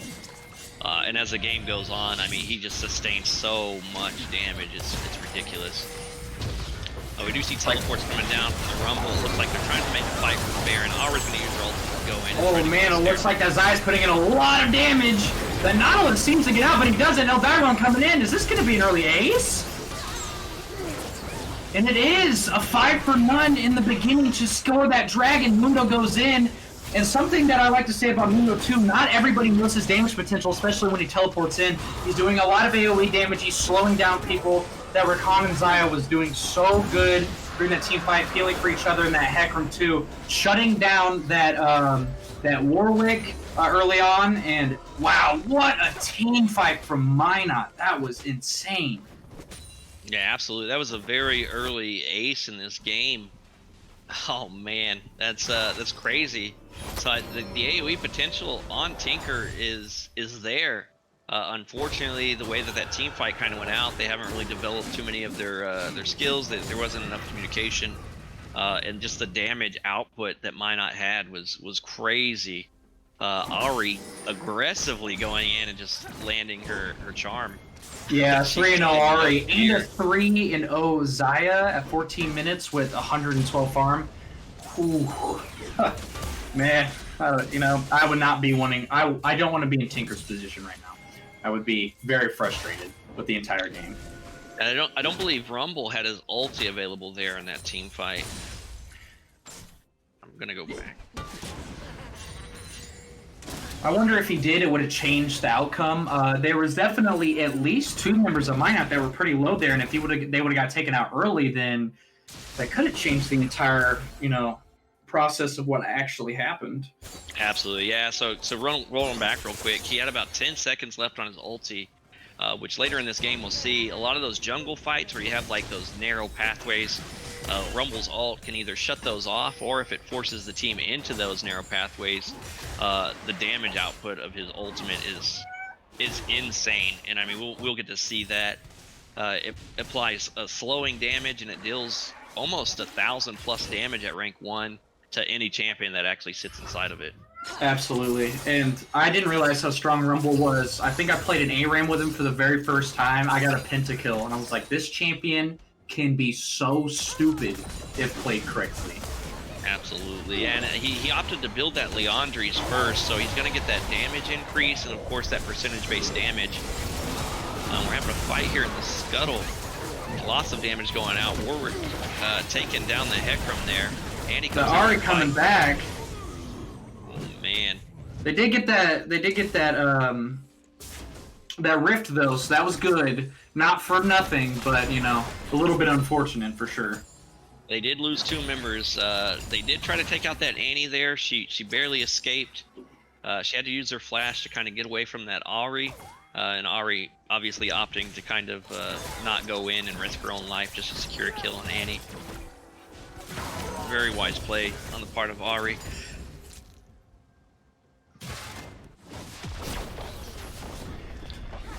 So yeah, this is very good. This is exactly what I was hoping to see, especially here in the losers bracket. Ooh, on the bot lane. Man, bot lane having these decisive 2-on-2 trades. Oh, man. Oh, now Ari coming in from the back. That all goes down, and easy cleanup, mopping the floor. It just, oh, man. Zaya is so strong, and all she has is, was that an Essence Reaver? Yeah, that's all she has, and then, oh, I don't know. I'm like frustrated for them. And dude, that Warwick couldn't do anything. Oh my goodness. Yeah, that Warwick. I mean, I can understand they're getting really frustrated at this point, but they need to be careful. I mean, that Warwick going in against the support and the ADC. This ADC is currently sitting at 5-0. Not really a smart play. He's got to understand the damage output that these champions are putting out. Yeah, currently Ari and Zaya, both the carries, very, very ahead of Tinker right now. We do see Rumble chasing down that Mundo, and he should be able to get him, but he opted to back off.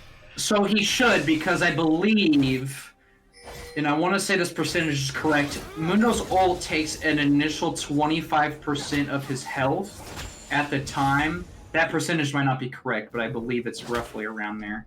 And so it's a hard choice to use. Oh my god, that Ari. Woo! Sorry. But that Mundo ult is a force to be reckoned with, because you can use it at bad times, so when your health is taken away from you, they can just burst you down. Absolutely, yeah. And you were right, it does take 25% of his current health to regenerate 75% back over 12 seconds. Oh, is he getting out? He won't. One more shot, and he will go down. Mundo doesn't care. He goes where he pleases. Looks like Minot's going to take their third dragon of the game, meaning the soul of the game will be Mountain Drake. Not bad for Mundo or Hecarim. So, you know, not a bad dragon to have a soul for. Absolutely, yeah. We'll see how they do it as we become further into this game, whether or not they're able to take the rest of these Mountain Drakes and secure that soul. But yeah, absolutely, just having Oh, the Hecarim going back in. Oh, what's going to happen? Oh, that. Yep, and then that Ari coming back, just trying to clean it up a little bit against that Annie. That Annie's stun, doing a lot of damage, though. But it looks like they will get out. He does have to use his flash.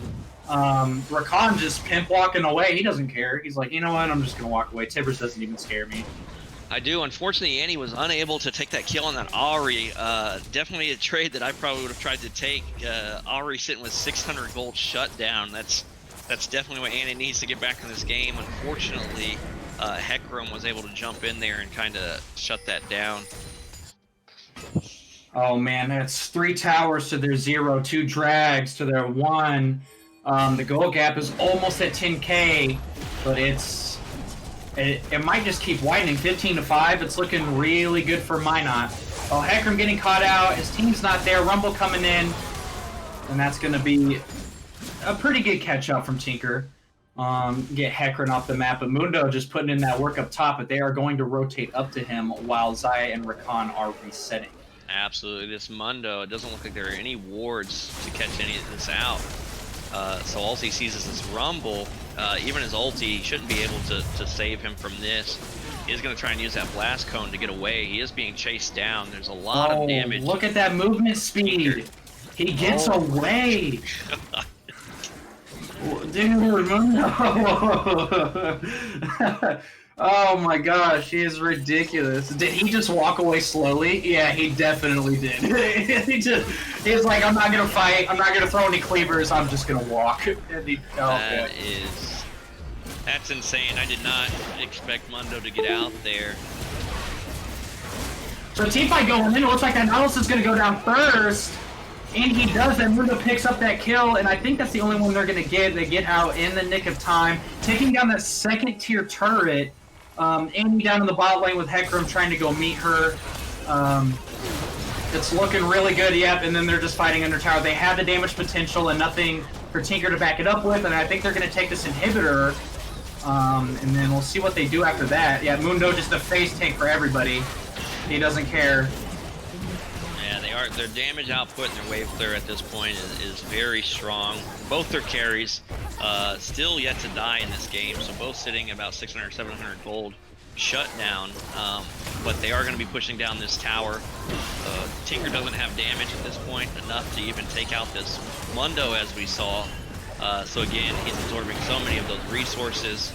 Warwick's going in. He does miss his ulti, so he's not going to be able to lock anybody down. Mundo taking massive amounts of damage, and he surviving with about 80 health left. And it looks like they are going to be rotating into the spot lane to take down these towers. It looks like they're trying to push down these inhibs. They do still have Baron available, so once they get some of these towers pushed down, they're suffocating Tinker at this point. They can try to rotate that into a Baron, where they should be about 100% sure that they'll win the team fight. So even if they just bait it and force Tinker into there, they should be able to push this in for a win. Absolutely. Man. Yeah, so at this point, Tinker, there's not a lot Tinker could do to kind of come back into this game. They need Minot to make mistakes. They've got to try and catch out some of these carries and get some of that shut down gold that's on them. But they're sticking together really well. Minot is not finding themselves caught out too much, really. It does look like they're starting to make a play towards this Baron. So we may be seeing this Baron either be taken or a fight break out. Either way, unless Tinker can try to snipe this Baron out and survive, Minot's going to take this Baron and push it in for the win.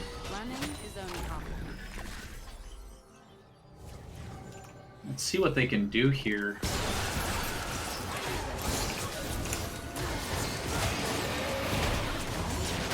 Gonna do a lot of damage to this Baron. Ari's gonna go around, kind of scope the place out.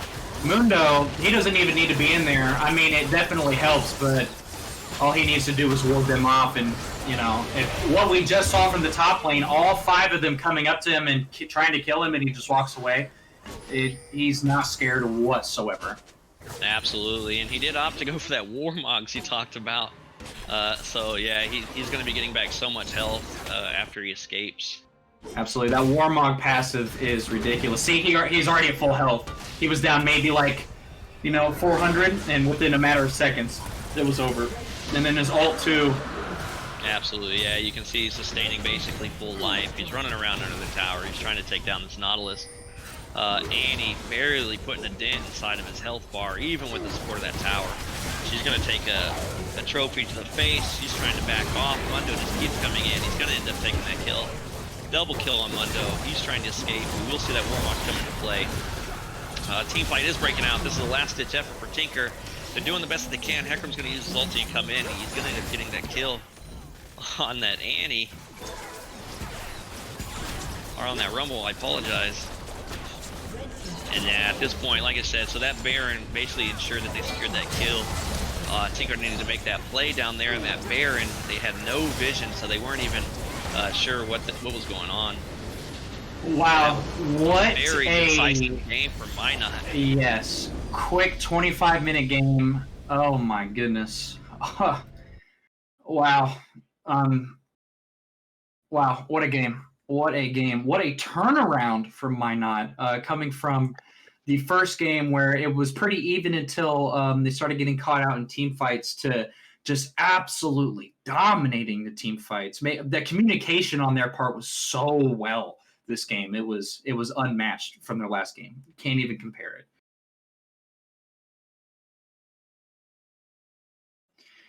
All right, guys, we're going to get into another quick break. Super glad I got to see a Dr. Mundo play today, and we will be back in roughly about 5 minutes. Thank you.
All right.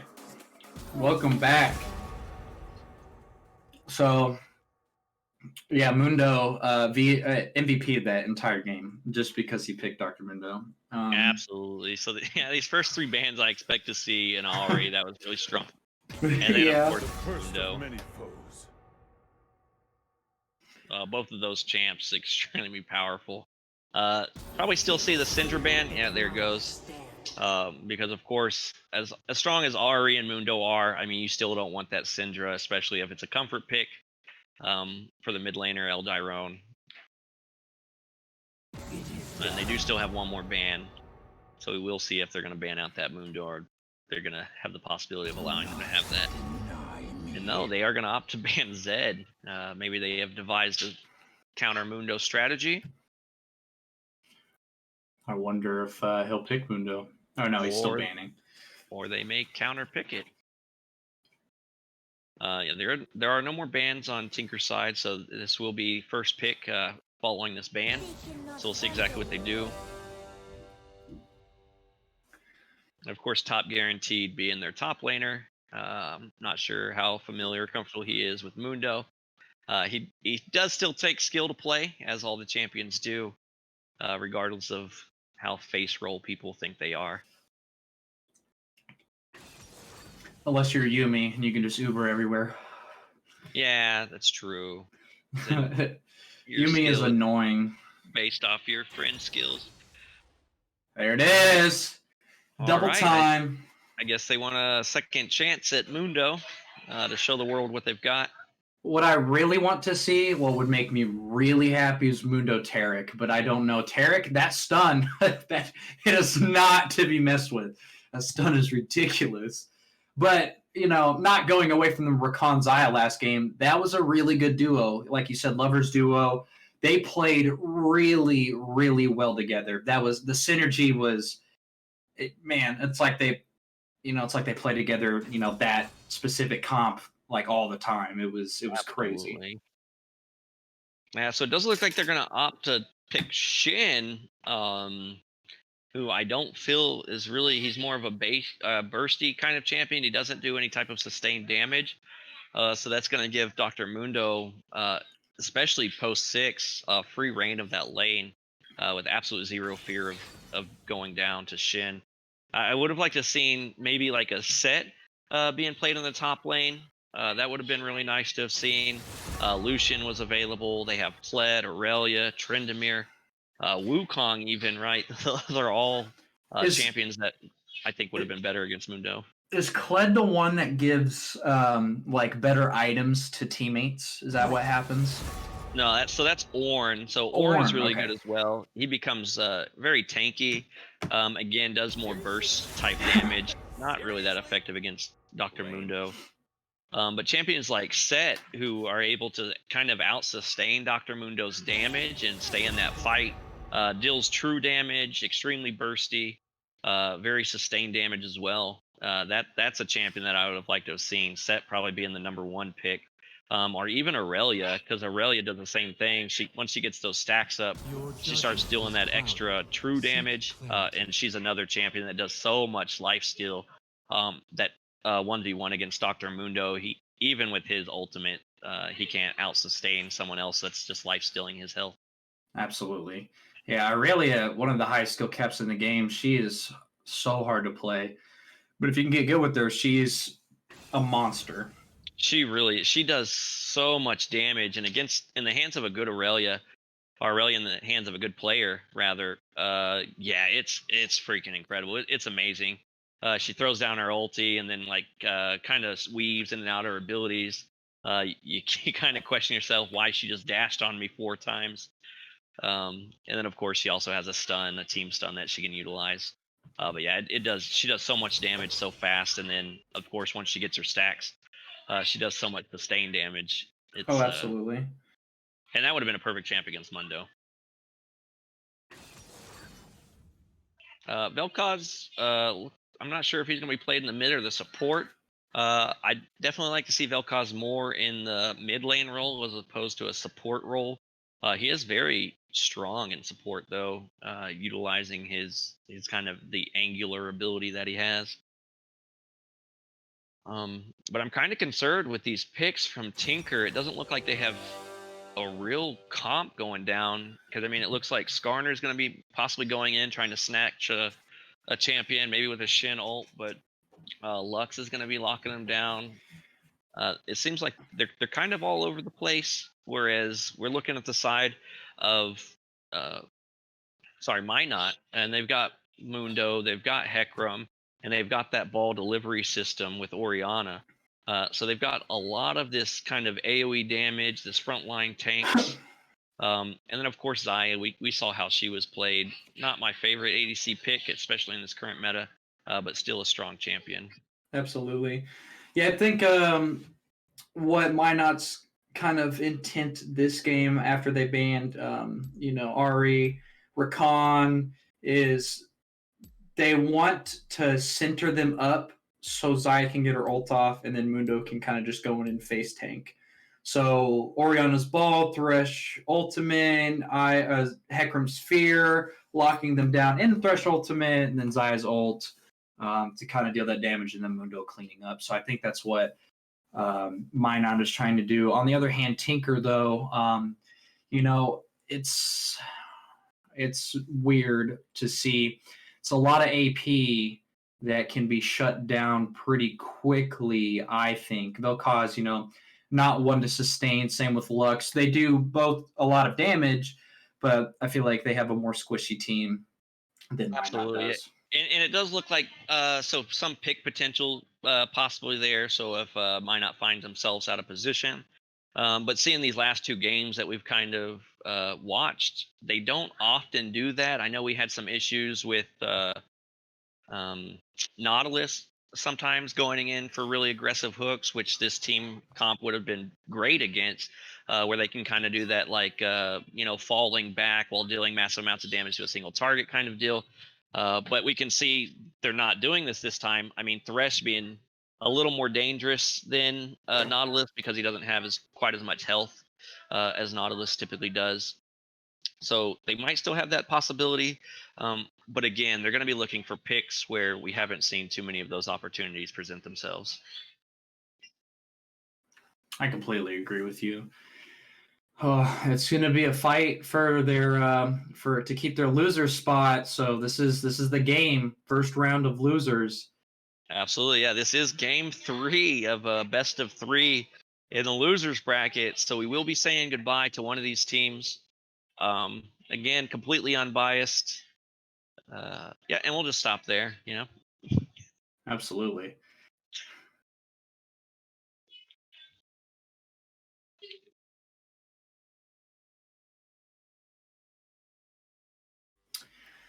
Good old spectator delay. Absolutely. Very good, though, especially with us casting games. We don't want anyone listening in on, hey, they're making Baron plays, and all of a sudden full team rushes to Baron. Yep. Although it would be interesting to bait teams into doing false things. But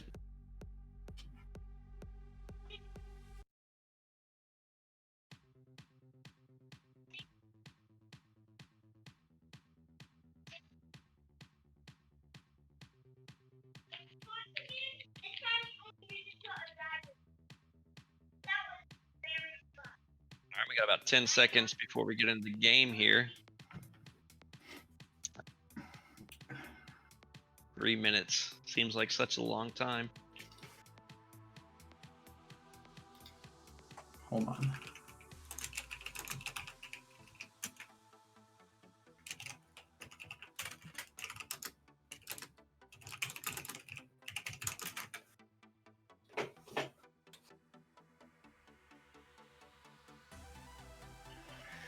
Sorry, had to be in the chat a little bit. You said, who do we want to see win? And I was like, I can't be biased. I would love to see a tie game. I absolutely don't think that's possible. But I wonder if it is. I don't think it's ever been done in all of League of Legends time. I really don't think so. Yeah, I'm not sure how good the programming is on if both of them smack the it's a final hit on a Nexus at the same time. Right. Maybe it just makes them both lose.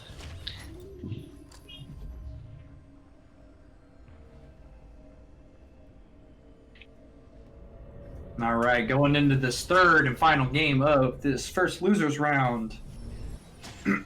Strong teams from both sides. You know, we kind of talked out the issues that we foresee happening, but we will see if any of those come to light. Maybe they will surprise us.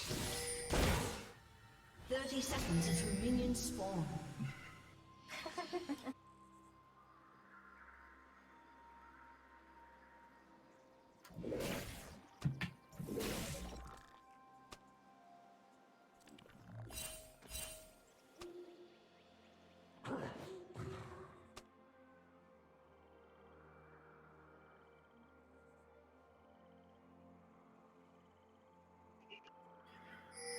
Minions have spawned. All right, starting off like they normally do.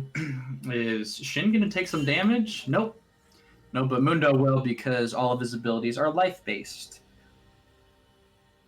Which, you know, something that I have like a mental edge over, especially when I'm playing the top lane. If I can play a top lane that doesn't utilize mana, I feel like I have a better advantage than someone who does. That's never worked out for me ever in my favor to think that way, but you know, it's always there subconsciously. So yeah, typically they suffer a slight disadvantage with, you know, the damage outputs or some type of scaling. But yeah, I don't think it fully covers, you know, just being able to purely throw out abilities with disregard to actually landing them whenever you know it doesn't matter, I'll get it back and it costs no resource. Whereas people like, you know, even one of the stronger champions, Darius in the top lane, who does utilize mana, you really want to make sure that when you're using abilities, they're actually landing. Oh, absolutely. It's not like, you know, oh, I can, you know, go in. It's like, oh, I have to be really, really smart about it. And I think that's why I like Renekton, is because he's got a lot of lockdown potential for 1v1. His rage is really good. He heals off of his Q. His ult's really good, and he's one of my favorites to play in the top just because of his kit alone, and then him not utilizing mana just makes it a lot better for me. Absolutely. And we actually see this top lane, Shin getting a taunt off on that Mundo. Pretty decent amount of damage there. But of course Mundo will try to sustain that up. He does get health refunded every time he lands his cleaver. Yeah, it's pretty hard to start out Mundo in the top lane. You cannot win trades very well starting off. You know, your health is a little minuscule compared to other people's, especially, you know, if you start off Doran's shield against the Doran's blade, you know, they can at least gain some of their health back. And, you know, a lot of people I've seen, like, don't really care about Mundo, even though I think he's really strong. That was a lot of damage on that Lux. That Lux wants to go back in, but that Orianna... Skarner's there in that mid lane too, kind of just poking it out, feeling it out, but I don't think he's going to go back in. He's just going to kind of continue. But it looks like 4 are going to rotate up to that Hecarim from Tinker and just secure that Scuttle Crab. Absolutely. Yeah, so this Lux, this is the thing that she's going to need to be careful of. Again, champions without escapes, sometimes they can be very difficult to play, especially whenever you have such a fast, engaging jungler such as Hecarim. Once you get locked in onto, he kind of tosses you around, and of course the damage output of Orianna is really strong. We do have a lot of damage going out from this top lane. You can see both champions getting a little low, Mundo and Shin. Mundo having no resources to heal himself back up, whereas Shin's going to go ahead and pop those pots. I don't know if I'm really liking this Skarner, or not Skarner, but this Vel'Koz pick in this bot lane. I mean, it can work out later, so I can't count it out right now. We're only like 4.5 minutes in, but it's like, it's not really doing anything. And see, and then right there, that hook coming down, it's a little bit better because, well, I mean, the trade's pretty even. Oh, but Xayah, yeah, he's not offering too much utility. He is getting very low on mana, and you can see both bot lane champions on the side of Tinker are actually quite low on health and resources, basically, whereas they're still pretty healthy on Minot's side. I don't like Vel'Koz as a support. As I stated, I kind of like him more in the mid lane. Lux is typically a better support role, whereas Vel'Koz's main focus is he just wants to deal damage, where Lux provides those shields and snares. You know, she can do a little bit safer type of plays. But as the game goes on, Vel'Koz can definitely start to do some more of that percentage-based true damage with his ultimate. He also, and something about Vel'Koz that I noticed too, close, that barrier does come out with a flash though from Minot. Vel'Koz's ult can be interrupted by Thresh really easily as long as Thresh lanes a hook or flay. So it's something that he needs to watch out for. And then Xayah can be in the air too, so I don't know if it was a good pick, but again, I can't count it out. Only like 6 minutes into the game, so you know we're gonna see it. You know, I am biased, you know, a little bit against Minot. But yeah, that's fine. I mean, we do see. I mean, this Vel'Koz is getting really low. One more hook will cost him his life. But we see Skarner coming in, trying to get something off. We got this Thresh throwing out the lantern, but that's not going to matter. A teleport's coming down. We're going to see 2 teleports coming down. Mundo joining the fight, as well as Orianna. They're trying to turn this battle. Skarner opting to go in, overextending quite a bit. Hecarim coming in, using his abilities. Looks like he's going to try and get on this Kai'Sa, not dealing enough damage. Kai'Sa's going to run out. Oh, that's not good. The Shin Taunt's going to hit that Hecarim, and they are going to be able to take him out. Orianna's going to get that last hit, securing the kill on Shin there. 2 for 1. Man. That is every resource minus Shen. Still has teleport available, but that was so much used. We just saw 2 teleports and all the ultimates being used. Flashes over on both sides. That was crazy. That was everyone thought that was the winning fight for this game. Absolutely, I agree. Of course, Shen using his teleport to go to the top lane, so that will go ahead and use all teleports across the map. And he wasn't able to push those minions under the tower, so Mundo doesn't lose out on too much gold or experience coming back into that lane. Mundo's taking a lot of damage. Healing it back, though. Yep, you see, so this is what I was talking about, that Shen, while he does do a lot of burst damage, he has to be careful because Mundo's just going to be able to heal that right back up, and now Shen is waiting for all those cooldowns to come back before he can do it again, whereas Mundo, it almost looks as if he didn't take anything from that trade. Nice escape from Orianna. Getting out of there, meeting back up with her Hecarim. A lot of good Thresh hooks going down on this bot lane. Oh, and it looks like that's going to be death for... Well, maybe not. She was rooted. Wow, what an escape from Thresh. Starting coming in from the back, so they need to be careful. But bot lane is down enough to where Levitator can do a lot of damage there. Absolutely. This Skarner will be able to deal quite a bit of damage. Thresh does not want to take that hook or it will cost him his life. They're still wow, look at this turnaround! Yeah. Wow. Wow, good plays. That Zyra really knows what she's doing. Yeah, that was very good play. Xayah getting 6 off of that, uses her ulti, unable to land anything. I keep saying Zyra. I'm so sorry. He is going to use that barrier. This Kai'Sa looks like she might be able to secure this kill if she has the damage, and she does.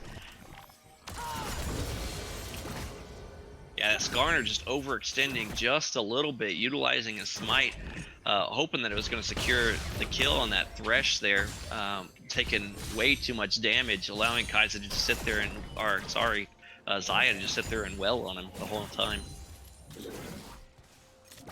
And his team was too low; they weren't even able to go in and follow up really, so he kind of found himself in a 2v1. I was hoping though that Thresh was gonna land that hook and take it in. He definitely would have died for it. But, you know, wasn't needed. But oftentimes that trigger finger, and there we see Lux, no escapes. Oh man. Getting caught out by the Hecarim coming in from the backside there, unable to get any kill off on the Orianna, and she's gonna go down for free. Don't think Mundo has his ult. He does not. So Shin putting in really good work against this Mundo. Out farming, but you know, Once Mundo gets those items, it's a force to be reckoned with, as we saw last game. Absolutely, yeah. So both sitting pretty close as far as CS goes, not too far behind. Shin does have a kill and an assist up on Mundo, but yeah, as Mundo starts to develop those items, he did opt to go for that Bammy Cinder first. So we'll see kind of how that plays out. Shin did finally complete his Tiamat, so we are going to start seeing that damage potential. So something that Mundo needs to be careful of. But yeah, as he gets his second item, possibly that Spirit Massage, that heal is going to become increasingly strong. It's going to be a lot harder for Shin to kill.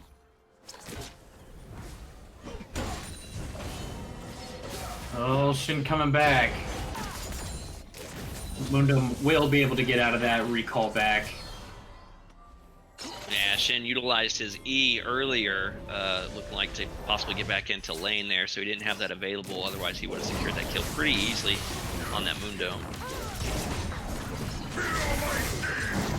Oh, there it goes. But that ult comes out. That Zaya's kind of cut out. She needs to get back, especially because of that ult.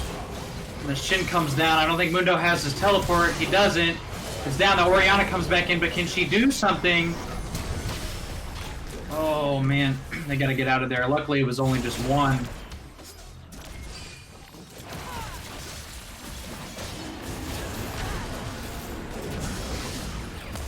Oh, Mundo kind of getting caught out, taking a lot of damage, but that ult comes out. He's going to be healing through. He's doing a lot. Mundo just face-taking everything. He's just flashing in. Hecarim comes in, turning this around. The Kaisa go down. So does the Shin and Lux, and that Vel'Koz will too. What a trade! What a trade! Oh, that Vel'Koz, will he get away? One more cleaver will do it. And Orianna takes that dragon. Wow, what a fantastic re-engage by Minot. They knew Mundo could come in. He can do a lot of healing. All he has to do is just go in, force them off. Hecarim comes back in with a ton of damage, and they just secured the dragon with 4 kills. That was insane. Yeah, that Mundo engaged there as he saw everyone was low on Tinker's side.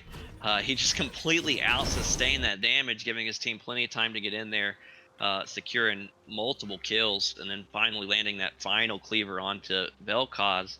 Again, that Vel'Koz ulti and that prior to that team fight engage, he was trying to take out that Xayah, but Xayah just kind of got away pretty easy, and there wasn't a lot of damage. And I'm seeing it again. I don't like a Vel'Koz support. He doesn't quite have the damage that he needs. He tries to land those stacks, but I just don't think there's enough. And then he's trying to prove me wrong now in the bot lane, and it does look like he is actually going to secure the kill on Xayah. Unfortunately, for Kaisa, that is going to go over to the support instead of the ADC. Looks like Orianna rotated that mid. Let's push it up a little bit. That flash coming in from that Shin, and that shutdown happened. Oh, man. Yeah, that Mundo getting a little overconfident trying to trade with that Shin there. He didn't, I'm not sure, it almost looked as if he DC'd. He didn't back up under this tower, so he was sitting there trying to fight that Shin 1v1 where he could have likely played a little safe and allowed his tower to kind of help him fight that Shin there.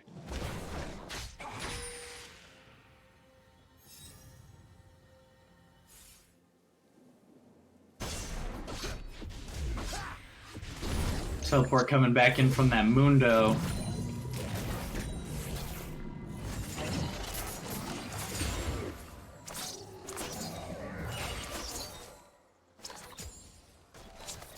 Xayah's still doing a really good job farming. Not as good as she was doing last game with the Rakan, because they aren't up as much as they were last game, but still doing a really good job. Both her and Orianna are doing a fantastic job. Orianna playing a little bit safe this game. His Ahri's more on the aggressive side, so, you know, it's like, well, you know, I'm probably not used to this champion as much as I am Ahri, so just gonna kind of calm it down a little bit. Oh, wow, those hooks just going off. Well, this secured the kill, and it will, man. Thresh is hitting some really, really good hooks.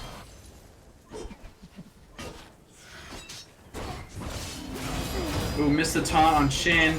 Blocking all of this, but that cleaver damage, especially with that heal, Mundo's at a minion disadvantage, so we'll see what he can actually do, and he's going to back out there as well. Doing a lot of damage to this bot tower. Absolutely, Kaiser finds itself alone. That Vel'Koz trying to return from the back. That ult back up, and Mundo just goes where he pleases. He doesn't care. Skarner coming in, but Skarner couldn't get anything on that. Too much health. Might be bad. A taunt coming out. Misses again! Interesting. Yeah, if that taunt would have gone down, I do believe they would have secured a kill there. Especially Skarner holding on to that ultimate, hoping that he could get it off on that Mundo pulling back.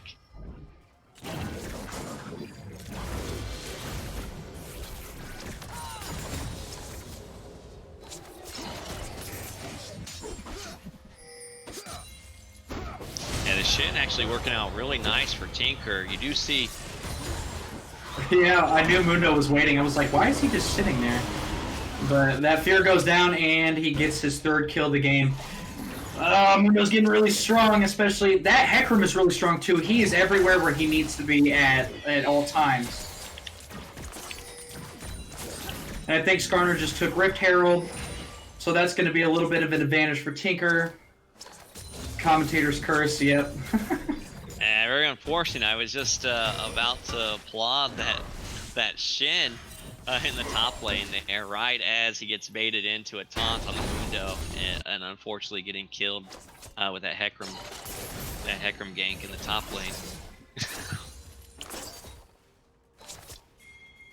Man, right before that, everything that Shin pick wasn't a fan of it before the game, but it has been working out pretty well in their favor. He's been doing a lot. I mean, that Mundo's still an extremely strong pick. Something that I would prefer to see banned from Tinker. But I guess they thought that possibly they could counteract it. I mean, the game is by no means over. As the team starts to build some of this damage, they may be able to start sniping Mundo out. Slaying the dragon. Good smite. That looked like it was going to be a steal. I'm not going to lie to you.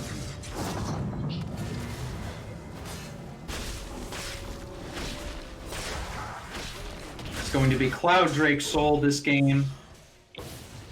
Not going to see any, or is that Ocean? No. Yeah, Cloud just happened. Not going to see any Mountains this game, which would be really good for Thresh, Mundo, Skarner. But movement speed, for sure, will definitely be good, especially for this Mundo and Hecarim, so not counting anybody out now. Again, Mundo at this minion disadvantage, but again, he just keeps healing. But Shin has so much potential to, like, not take any damage, but he's just continuing to go in. And I knew he was trying to go for that bait, so that was good on Mundo's part, stepping back at the right time and forcing Shin out of that lane. Yeah, you can see that damage from that Mundo. It's incredible. I mean, he popped his ulti and just healed up all the damage that the Shin was able to do. And this is why I would have liked to have seen more sustained damage. A lot of the damage seems to be based off of Shin landing that taunt. Which I think we've seen him miss basically the last 3 taunts or so. And whenever that happens, he kind of just has to back off, and unfortunately Mundo just continues to keep throwing those cleavers. Rift Herald going down, so with that oh my goodness, that Rift Herald blocks it. Oh my goodness. The Rift Herald is just a meat shield. Now they have a Rift Herald to deal with, they have a Skarner to deal with. Oh boy, that's looking really bad for Minot. Oh, but they turn it around! That Xayah doing so much work going on that Kai'Sa again, but they don't know that Lux is from the back. Oh my goodness, what a turnaround! Oh, that might be 4 kills for them. Oh, and Hecarim picks it up. And Eldiron looking to pick up this 5th, and he does. Wow, what a turnaround for Minot. That was looking really, really bad. Oh my goodness. Yeah, it's very unfortunate. Tinker overextending just a little bit there, and being stuck inside that Xayah ult. She was able to lay down massive amounts of damage and stun for that re-engage. That was incredible. The amount of damage that just came out whenever Xayah used that ultimate. Man. And then, yeah, Lux coming in just a little bit too late, ends up getting caught out by that Thresh hook. The Blast Cone allows Hecarim to follow her. So nothing was in favor of Tinker there for that fight. Wow, good place for mine. A real good synergy, making sure that they don't give up just yet in those team fights, and it's really paying off for them this game and last game. Wow, good for them.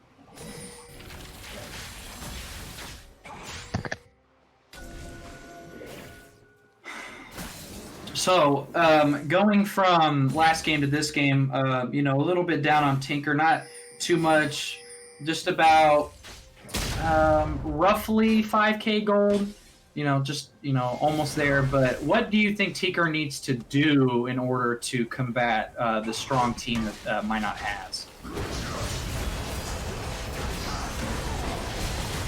Ooh, and the Hecarim goes in, and Skarner will go down. Thresh is there too, trying to get that Shin. Shin gets caught out, gets that hook, and nothing that Shin can do, and he will go down. 8-1 Hecarim, Trinity Force, Ninja Tabbies, doing it all. My goodness.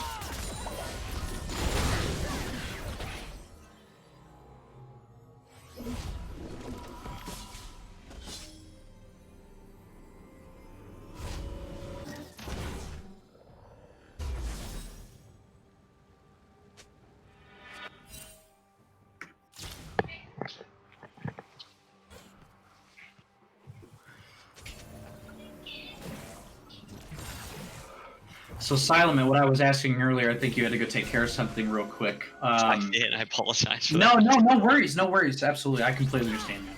But what I was saying was, since Minot has had two really strong teams these past two games, what does Tinker need to do now in order to win this last game? So they need to play around the comp. The comp that they picked was basically to try and get some of these picks. They have a lot of single target damage. I mean, they do have some AoE damage, but a lot of their damage is around kind of locking down a single champion with Skarner's ult, with Shin's taunt. Lux's kind of her snare, right? They need to stop getting caught out like we see right now. Lux basically getting caught out by this Mundo. He's going to be able to dive into this tower due to his ulti, and then they turn around and Skarner finds himself alone. If they want to come back into this game, they need to stick and they need to look for picks. But like I said, in the last two games, we didn't see a lot of solo play on Minot. They seem to like being grouped up. They like sticking together. Where Tinker, they need to find these picks. They need to do it. Like right now, they might be able to lock down this Mundo under this tower and take him out, which they're able to do. But now here, I want to see them not extend this fight. Hecarim is diving under the tower. Spell cost is going to go down too. Wow, that live. That was ridiculous. So they're so far behind that they need to take what they can get. They need to stop trying to push these advantages. They need to stay back behind these towers as much as possible. They get these kills and they kind of get this bloodlust where they want to finish off some of these targets. Where it's very disadvantageous whenever they find themselves outside of a turret range or they find themselves surrounded by Minot. If Tinker wants to come back, again, they're going to have to make picks. They're going to have to try and come back into this slowly. Absolutely, and if you can look, Hecarim 13-1. Oh my goodness, he does a lot of damage to everybody on the other team. That's what we call a horse in the jungle. I completely agree. And this, yeah, so as they start to build up these Cloud Drakes, that ultimate cooldown is going to be ridiculous for this Mundo. And then once they get that, the Cloud Dragon's soul, they're going to get that move speed based off their ulti, which is going to significantly help Mundo. It's going to significantly help Hecarim. Not that they need it at this point, but if we do get to that point, those are going to be two ultimates that are going to be insane. It'll basically put Mundo at like a 30-second ult, and it's going to give him that incredible movement speed, which he already gets with his ultimate to begin with. Absolutely. That Orianna's just going to take down, again, those squishy champions. It's not really playing out in Tinker's favor. It's not, and so they keep finding themselves alone in the jungle doing some of these unsafe wards, whereas we just saw Vel'Koz, who is supporting this game, should understand that he doesn't have too much damage potential, he doesn't have a lot of items, and then he goes up against this Orianna, who is able to, as we just saw, literally two-shot him and there wasn't anything that he could do to escape. Mundo's cleavers are doing ridiculous amounts of damage. That Sunfire Cape, especially with his W, I mean, you can only get on him for so long, but he's just going to continue to out damage and out heal you, so there's no point. Absolutely.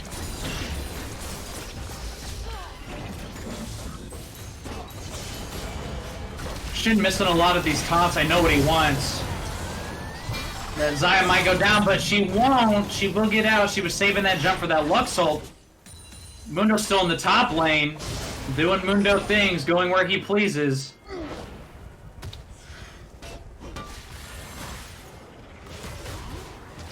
And they are going to take Tinker's jungle buffs now. Really pushing it up. They have super minions on the bot side. 3 drags to their none, 6 towers to their 1. Oh man, that tower damage too. It's just looking really bad for Tinker.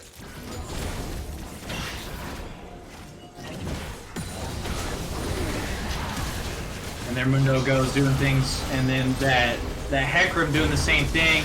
A little bit more squishy than Mundo. Oh, they might get caught out here. Shin ult just trying to save. It is, and it will. Disengage. Mundo has a lot of magic resistance, so that Lux ult will not do a lot to him. And as you can see, his ult's already almost up, just about halfway there. So if he wanted to stay and sustain a little bit longer for another 30-ish seconds, he should be good to go. Absolutely, yeah. Mundo, 72 seconds on that ultimate, just a little over a minute in between each use, and I mean it's granting him 75% of his max health. He did not go for Spirit Visage. Oh wait, yeah, he did go for Spirit Visage. So even more so, he gets that additional 30% on top of that. So it's nearly a full health bar every time he uses that ult. In conjunction with the Warmogs even. So I mean, it's going to be very hard. He just needs to back off for about 10 seconds, and he should be full every single time. Yeah, and he's good to go.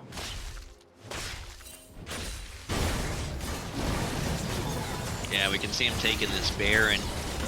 Again, Tinker hasn't been able to get up and get any wards deep into this jungle. They don't have any wards in this Baron pit, so they're completely oblivious to this Baron right now. Shin almost finding himself caught out. Thresh is going to try and get this hook off, and he is going to get it. They are going to collapse on him. You can see he's going to go down. Briz doesn't look like he'll make it out. He will make it out. Wow! Took a lot of damage from that. And Thresh eating nearly the entire ult on Vel'Koz. And so this is, in conjunction with Vel'Koz, I don't believe being a very good champion in support roles. And then, of course, them being a little bit behind. Almost a full ultimate, which is supposed to be dealing massive amounts of damage, something that should be feared. Thresh eats the entire thing and then just walks out alive.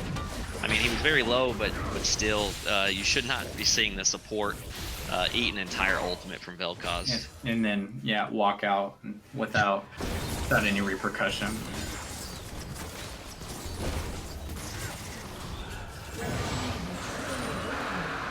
Now that this is there goes the soul that we were talking about.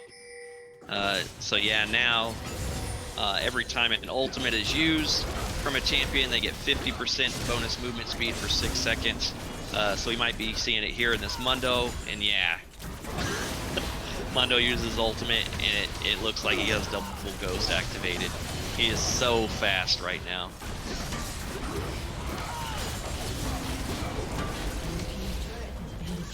He should try to get out so his Warmog's cooldown can come back up so he can heal more without utilizing his ult too. And again, after just popping his ult's halfway up. So, I mean, he just needs to keep sustaining that top lane while his other team does stuff. They have to stop the Mundo and they have to stop everybody else. So, really good plays going on from Minot here. Just making sure that they get a lot of stuff off.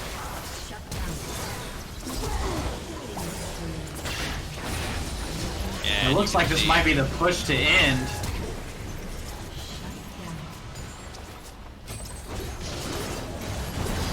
Yeah, you see that Warmox kicking in there, Mundo sustaining back up to full health. A lot of fight going on behind him. He doesn't care. He's trying to take down this Nexus, and I don't think Tinker has enough damage to deal anything. I don't. Yeah, Mundo will pop his ulti, and you see him completely just sitting there. Man. Another good showing from Minot today, and a good showing from Tinker too. I wonder if they just Minot got into their head a little bit last game, and they just weren't playing to their full potential. But good job for both teams. They were doing really well. And that will be the end of the first losers round. Absolutely, yeah. Those were two. Those are three really strong games. Minot just able to pull it back, utilizing that Mundo. Very, very strong picks. Tinker did take that first game. I loved watching that very first game. That was such a close game. But then Minot pulled out that Mundo and had a very dominating second game. Tinker opting not to ban that Mundo out, and then again, another dominating game. Absolutely. So we will be saying goodbye to Tinker for this season. That was their second loss in this double elimination bracket.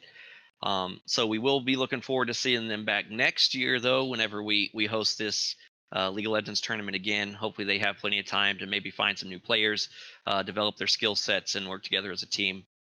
But we are going to go into a short break here. The next game that we're going to have up is, let me double check this for us, and I don't have it pulled up for some reason. It's going to be Maxwell and Whiteman. So please stick around, everybody. This should be another very strong game with, of course, I believe Maxwell being our #1 team seeded currently in this tournament.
All right, welcome back, everybody. Thanks for sticking around.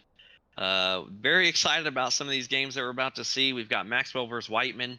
Maxwell being our #1 seed, Whiteman our 4th seed, who already showed domination over Bill earlier in the season.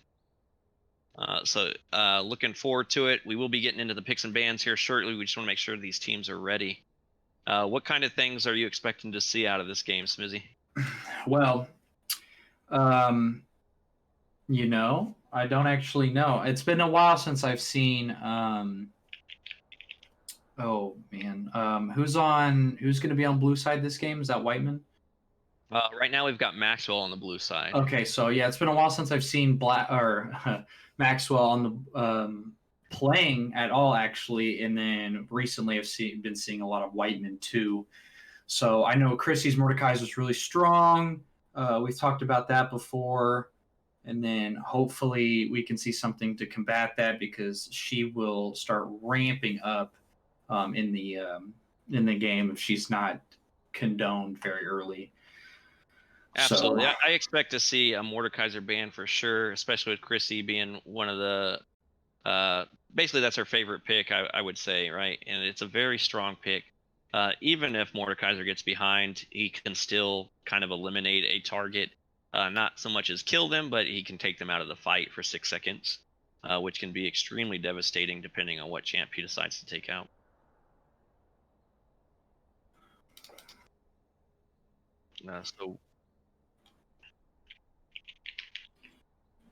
So we will make sure that these teams are ready, and we should be getting into the picks and bans.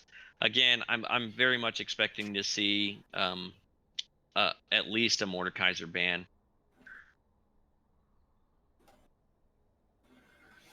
Yeah, it might come out, your typical top laners that you don't want to see, Garen, Mordekaiser, maybe even Darius this game. But we shall definitely see. Absolutely. I mean, there are so many strong picks. I mean, these teams, both of them typically picking a lot of the more dominant ADCs in the bot lane. So I'm expecting to see things such as like an Ashe or a Caitlyn if they're not banned out. My favorite, I would like to see a Jinx. Nobody seems to want to play Jinx. It's more, the Jins, the Ezreals, Ashes, Caitlyn's. And the very first ban is going to be a Caitlyn ban. So won't be seeing that. Maybe they'll ban out enough that I will get to see a Jinx. Unsatisfied. Every ban is ADC except Jinx. Yeah, I mean, if that's what it takes, I'll gladly accept that. And then there goes the Evelyn, another extremely, incredibly strong pick. Our ban, in this case, Evelyn forcing teams to buy pink wards just to try and stay safe, because once she hits her level 6, she becomes so dominant and invisible. Strong pick on Darius. Our ban for Darius, extremely dominant top laner. Garen, a very strong top laner as well. So something we might see in this game, again, traditional picks. We might see an Urgot. They might want to ban out. So they banned out the Wukong. So we may be seeing Chrissy on that Mordekaiser coming up, unless, of course, they pick it out on the side of Maxwell. And there it is. So they are going to pick Chrissy's Mordekaiser instead of opting to ban it out. And it looks like they did ban out her Wukong, which she played last week in her games. So we'll have to see what kind of champions she has. Of course, she's going to pull out a Set being pretty strong. Not too much, depends on, that's a very skill-based kind of champion. Yuumi, extremely strong support getting picked out.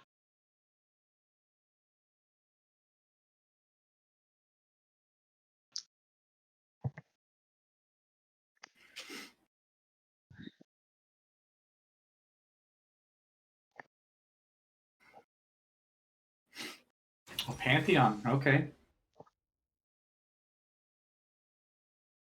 All right, yeah, that's more than likely going to be a support. I do like Pantheon in the mid lane, but more than likely, I've seen a lot of Pantheon supports kind of coming out, just the way that he plays almost like a Braum, jumps in and he's able to shield a lot of the damage that's coming towards him. And there goes an Ash ADC. Let's see if they'll give us a Jinx. But I'm expecting to see something like an Ezreal or a Jhin coming out. If or even a Xayah. Yeah, I'm not sure. I haven't seen too many Xayahs. I'm not sure if that's been a traditional pick. Sivir. That's a very strong pick, especially depending on the abilities of Ramus Vincini, how quick he is on that spell shield. He'll be able to kind of shield out that Ashe ultimate.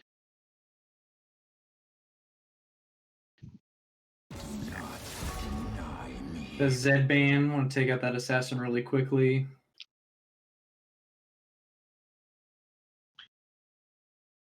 So I do like these picks. If that is a Pantheon in the bot lane, that is a lot of damage between Pantheon and Ashe, both of them being kind of crit heavy champions. Especially going against a Sivir with a Yuumi. Once they lock that Sivir down, Yuumi can heal through a lot of things, but she doesn't provide too much other than like a snare, right? But not really something that these champions are worried about. Ashe with her slows, and of course Pantheon with his ability to stun and kind of gap close. And then of course he has his spear that he can throw. So this bottom lane is going to be very aggressive again if that Pantheon is actually going to be in the support role. It's weird how they can get away with those aggressive bot lanes, but it can always be combated with a really passive bot lane on the opposite team that like kind of knows what they're trying to do. Fear controls them. Absolutely, and I mean Sivir being one of the champions that clear lanes crazy fast using her ability. She basically just bounces her glaive all through the wave, and she has no issue CSing, especially against an Ashe.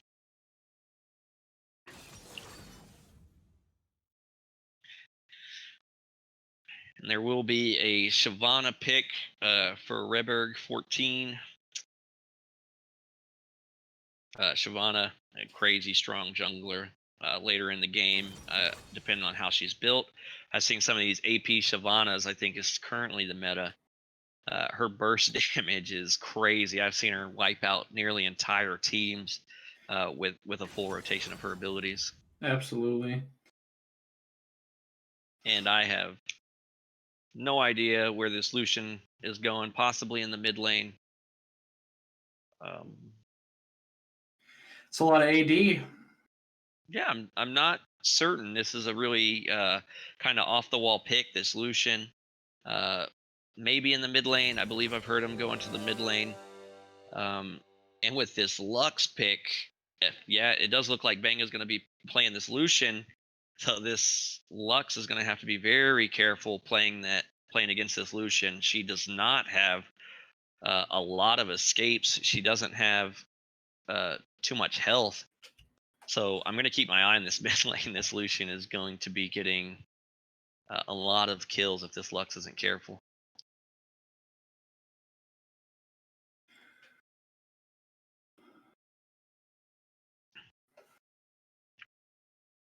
I'm excited to see this Mordekaiser versus Set. Chrissy knows a lot about Mordekaiser, so if we're going to go based off of just experience alone and not champion skill, then I think Chrissy should be able to pull this out up top because she knows what the Mordekaiser is going to do.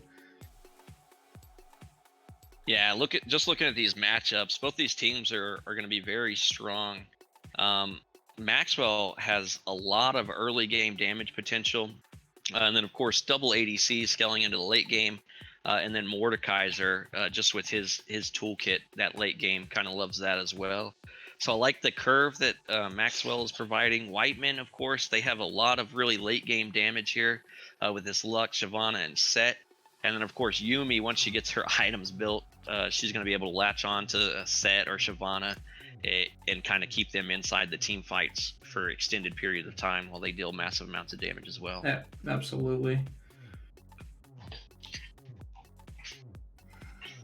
Excited to see this Lux Lucian lane too. That's going to be pretty interesting. I'm not going to lie. You know, Lucian can definitely do a lot of burst damage on Lux. Lux doesn't really have any way to get out, but if Lux locks him down, then it's also over for Lucian too. So I'm excited to see the skills between those two players. Yeah, Lux not really having a stun. She will try to utilize her range a lot. She's not going to be able to get too many of her illumination procs off, because every time she does, Lucian's essentially going to chunk her for most of her health. If she does end up landing a snare, she can try to follow that up with a possible auto attack and then her E. But a lot of this is going to be dependent on Lucian utilizing his dash, which if he dashes her snare, Lux has nothing left in her toolkit to kind of keep Lucian off of her. So she, again, is going to be taking massive amounts of damage. Absolutely. And especially with his Udyr, you know, if he comes in and gets like a stun off, again, that's going to be another devastating thing for Lux. One of the reasons I don't like Lux in the mid lane is because she doesn't have any escapes. There are so many other champions that you can play. Even if you play someone like Zoe, right? She doesn't have a lot of these, but she can zone out other champions. She can put that sleep down, kind of zone out these areas, and she does so much damage. And then, of course, you have Ahri. So Ahri was available this game, and she's another incredibly strong champion that they could have picked. And neither team either banning or picking Morgana, and I would say she is probably the #1 support pick right now. She's just super good. Always has been. Her kit is just, it's unbelievable if it can be played right. Absolutely, yeah. So we do see this Pantheon easily could have been replaced with a Morgana, but again, Pantheon incredibly strong. So willing to see kind of how this plays out.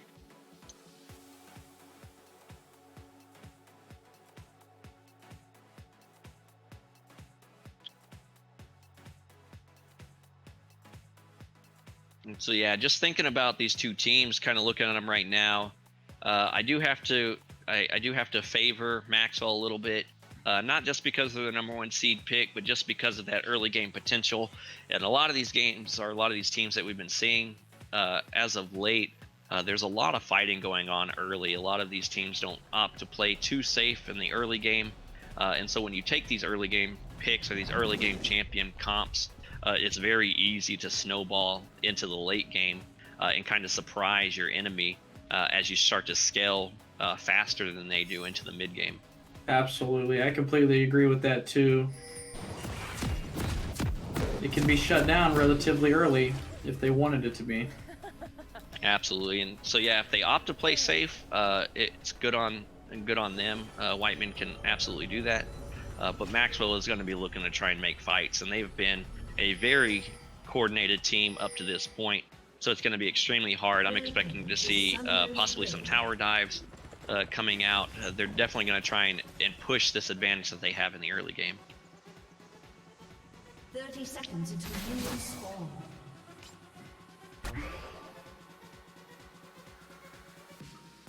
I got the fire squad over on Maxwell.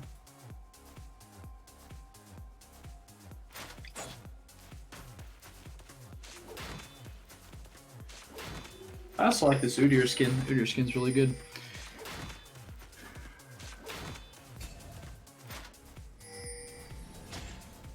Minions have spawned.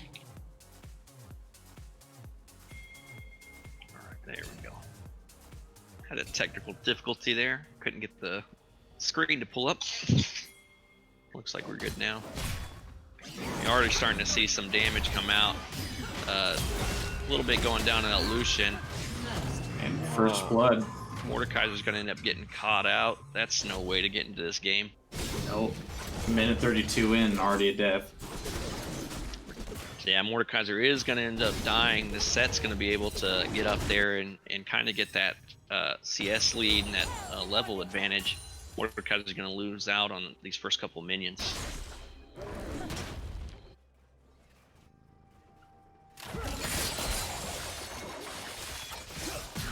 And that stun going down. The Sever, an ult. Oh my goodness. Yeah, that Sever might die to that Ignite.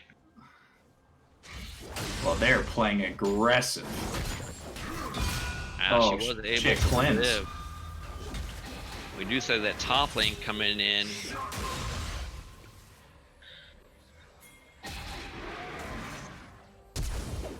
The Udyr flash into that stun. That bear form is crazy. Ah, they're playing really aggressive. Absolutely, and you can see this damage potential. Lux getting chunked down to about 40% of her life left. And that was mainly just from Lucian auto attacks.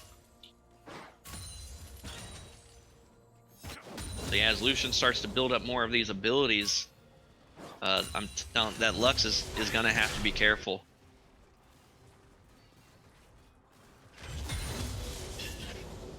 Yeah, both these teams playing extremely aggressive in this early game, and that was something that I was talking about. They're going to have to be careful because Maxwell, obviously, besides Mordekaiser getting caught out, the early game advantage is definitely on the side of Maxwell. Absolutely, I agree. Set doing a lot of damage. Oh, wow. That was an interesting grab. Didn't even realize that would happen that way. Huh. Oh yeah, one of the few things that a lot of people, and we actually see Udyr coming up into this top lane. He is going to get a stun down. That's going to give a lot of damage to that Mordekaiser. Unfortunately, he did use his pull earlier. If he would have held on to that, that would have easily been a kill in that set. But yeah, that's one thing that a lot of people don't know about Mordekaiser is that pull was basically the full range of that pull.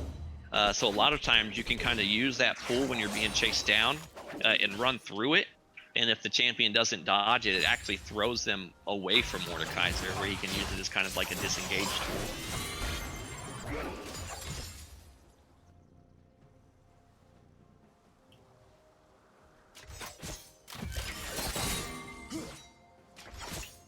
That Ashe is up 18, 17 farm up on the Sivir, doing a lot of aggressiveness, and they can't really go in because that Pantheon stun is just, it's point click. Absolutely, yeah. This is such, this is what we're talking about, that an aggressive bot lane.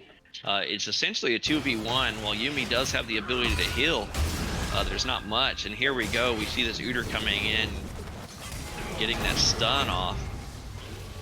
And Set is going to be forced back under his tower again. He's already 13 CS, and now he's basically sitting under his tower while this Mordekaiser has just free reign over the lane right now.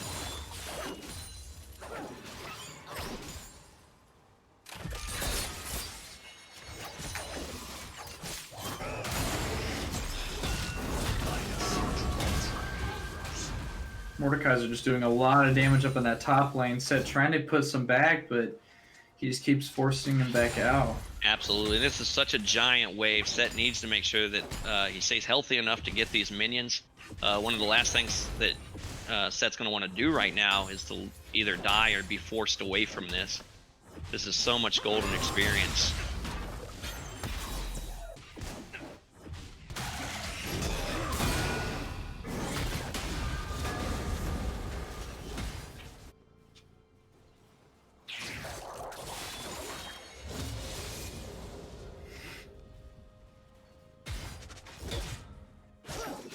Set doesn't currently have teleport available.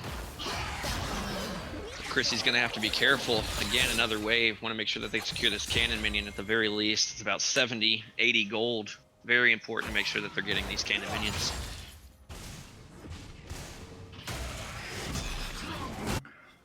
Those charged up spears from Pantheon, forced to be reckoned with. It just keeps putting them behind. Absolutely. Sivir being she's pretty good at avoiding like these one-off kind of skill shots. She gets mana back when she uses her spell shield.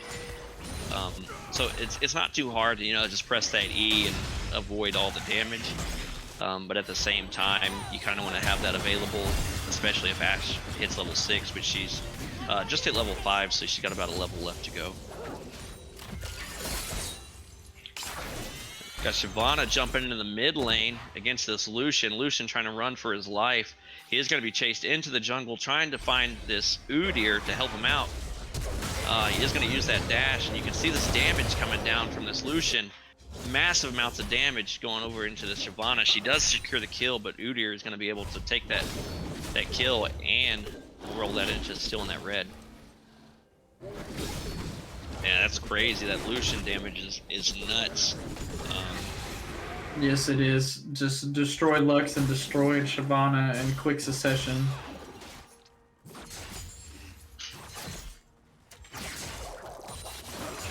And the Sivir is doing really well at kind of playing safe. Pantheon hasn't been able to get on her too often.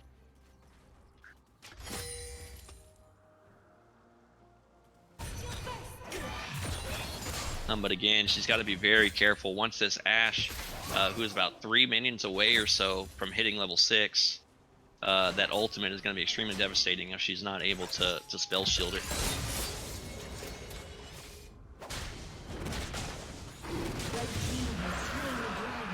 Shyvana taking that first dragon.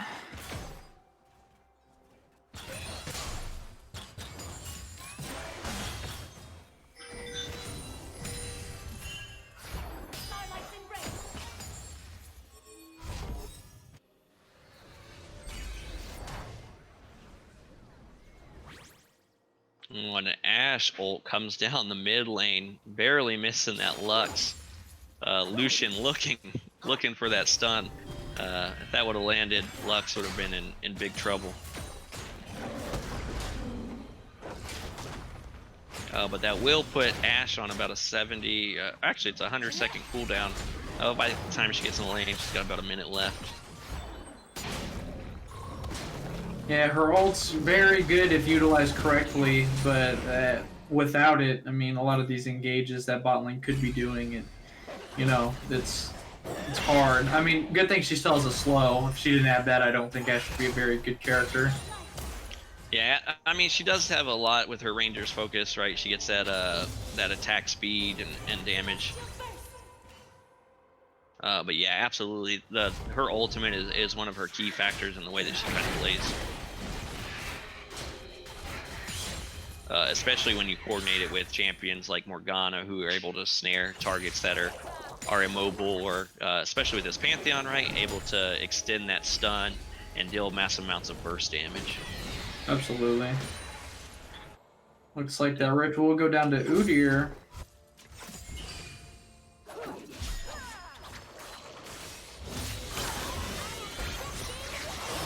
So this Lux is doing a very good job at farming up and kind of staying safe. No threat really over to Lucian, but of course that's the way Lux should be playing right at this point, because she doesn't want to take any unnecessary damage. She's doing really good at utilizing her range and kind of still clearing out some of these minions. Whereas we see in the bot lane, they're kind of doing a lot of trades down there. Pantheon hasn't been able to get it in. And of course, Yumi's sustain is slowly starting to kind of show its face.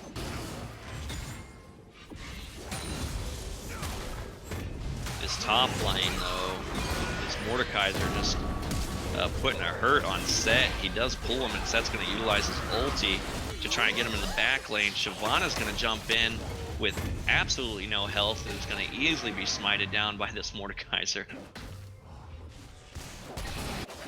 Gonna roll this back real fast and see exactly how much health Shyvana had.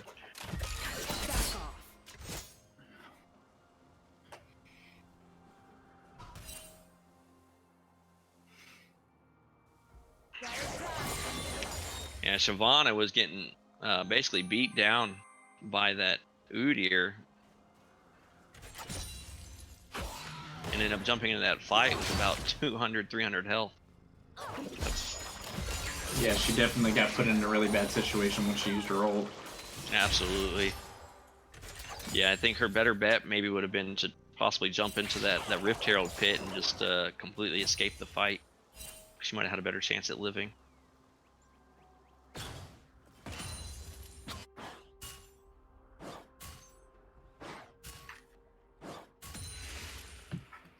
Alright.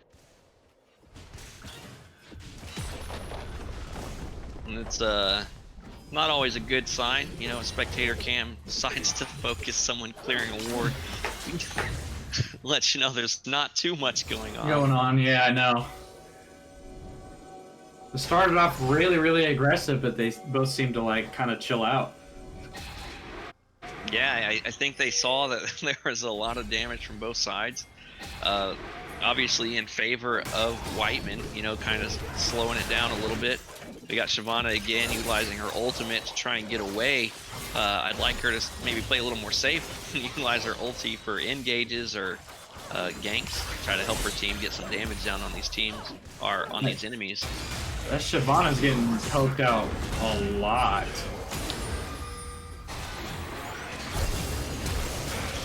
Yeah, so the set is almost 40 CS behind in that top lane there. This Mordekaiser putting in a lot of work.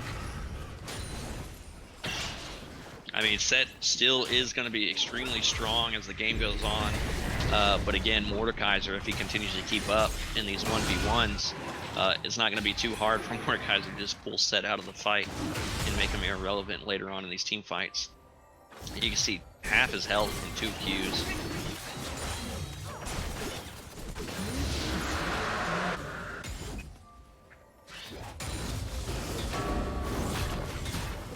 Udyr going ahead and picking up his own kill in the dragon there by himself. Shyvana coming to the backside. Got him in the ult. Oh, it's looking real bad for Chrissy, Yeah. but Shyvana gets there just in time, and that ult disappears just in time. Oh, And that's man. exactly what I want to see, that ultimate from Shyvana. There's so much damage potential from Shyvana. Able to utilize her ulti for an aggressive play. Chrissy barely escaping. I thought Mordekaiser was going to have that for sure. But she was able to escape and allow Shyvana to kind of pick up that kill. That was very good. I like that. Very good.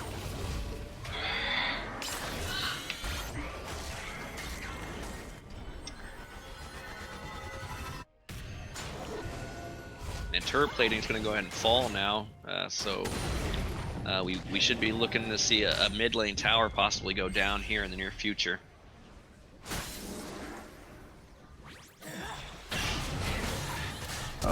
So much damage, especially with that Cutlass.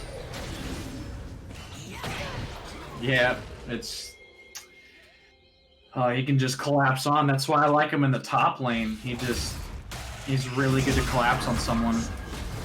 Absolutely, yeah. He did use his flash there to try and get in close enough to make sure he secured that kill. But now he currently has that double buff, so he's going to have that cooldown. He's at the Pantheon stun going down onto the Lux in the mid lane. And we're not able to see that.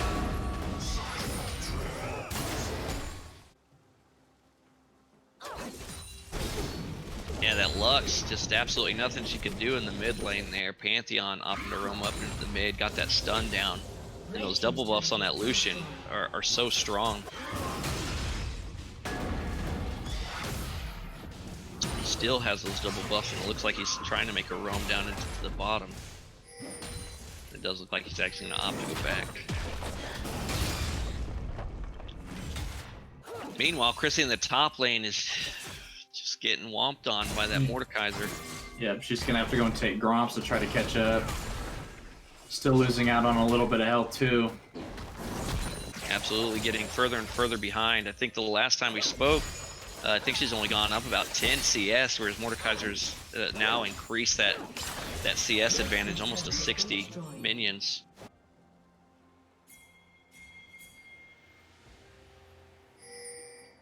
I mean, Shyvana's roaming around, but you got that Udyr kind of cutting her off in the river there. Oh, nice stopwatch. For Leandry, sorry. Wait, no stopwatch, I was right. Why did I say Leandry? Ah, confused with myself.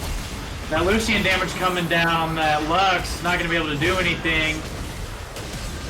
It looks like that Pantheon will come in too. I still haven't seen a stun. There we go. And then they're gonna go right for that Rift Herald. Absolutely, yeah. You saw that damage from that Lucian. Just basically picks any champion and solos them. There wasn't a lot that they could do. Shyvana kind of trying to get in that fight and take out the Mordekaiser. But Pantheon ulting up in that top lane. I'm not sure if he got that stun off. I wasn't able to see that. But yeah, basically the entire team kind of protecting that Mordekaiser and taking out that Shyvana before she was able to kill him.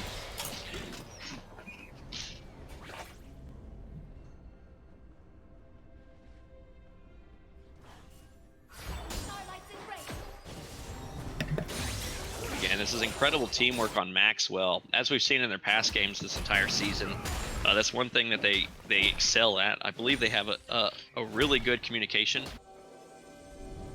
A lot of times, anytime that you kind of see one of them there, a lot of times you'll see 2 or 3 of them kind of backing him up and make extremely well coordinated plays. Whereas like right now we're seeing Mordekaiser into the bot lane now after taking his top tower, and just that rotation. You got the ADC in the mid lane, whereas a lot of time you see teams kind of stick into their lanes until more into the mid and late game. A lot of times people like to stay inside their lanes, where Maxwell has absolutely no problem trading lanes with one another. Yeah, the Mordekaiser is very confident. He definitely can 2v1 this Yuumi and Sivir. Absolutely. Sivir still doesn't have a fully built item, while Mordekaiser has 1.5, so definitely at a disadvantage there. Maxwell is going to be opting to take that dragon, second dragon, third of the game. Team fight going in. Down.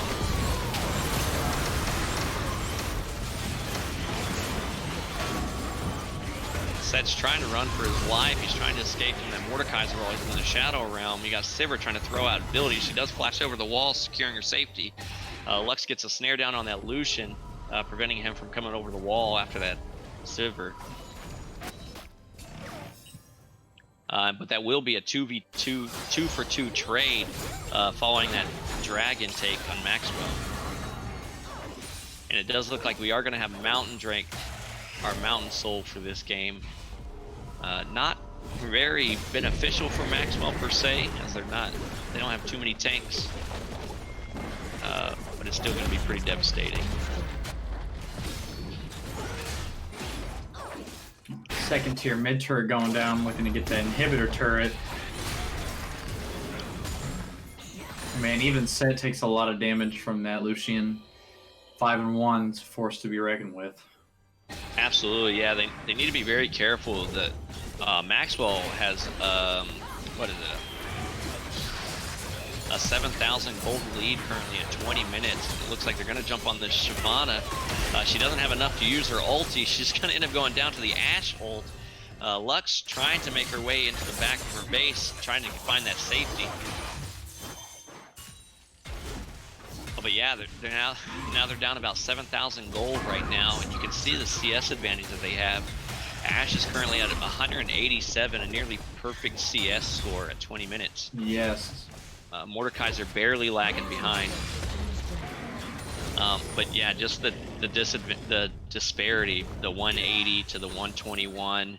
You got the 187 to the 148, 160. They're basically beating them across the board. The only place that they currently have the advantage is in the jungle, where you see Shyvana has 6 deaths for it.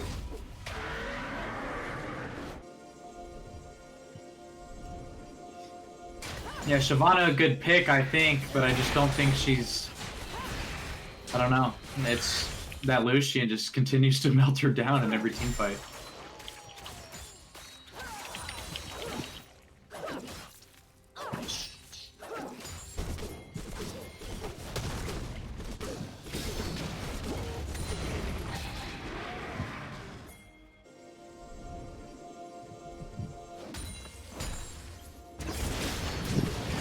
Looking to opt to 2v1 that Baron.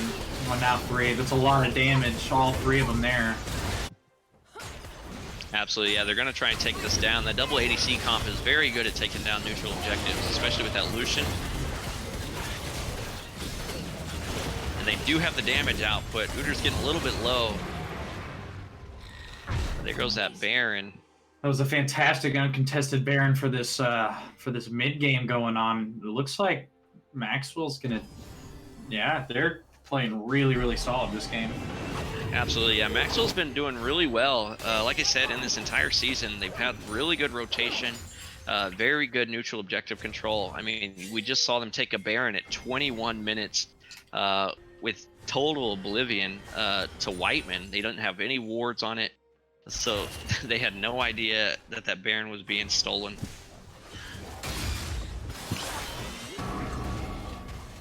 And they're pretty much pushing up every lane except bot.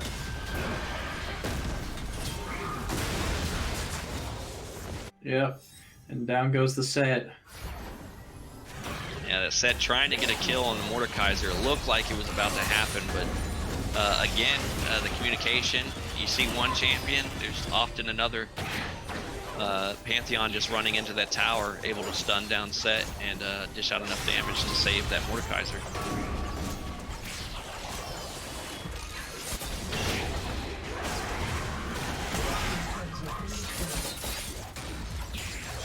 We're going to take this top turret too. Yeah, you got 4 members sieging that top while Udyr solo takes the mid lane. Shyvana unable to stop the pressure. Looks like the Sivir will go down. That pull secures it. Pantheon still going in. Oh, so much burst damage. And Udyr now going on the Shyvana, pushing her back out, still chasing. She'll go down too. This looks to be the push to end the game. It is. You just see that Lucian is just putting out so much damage. It's ridiculous. Every time he shows up, a champion takes about half their life. This Mordekaiser putting in work. Oh my god. Wow, what a very decisive first game.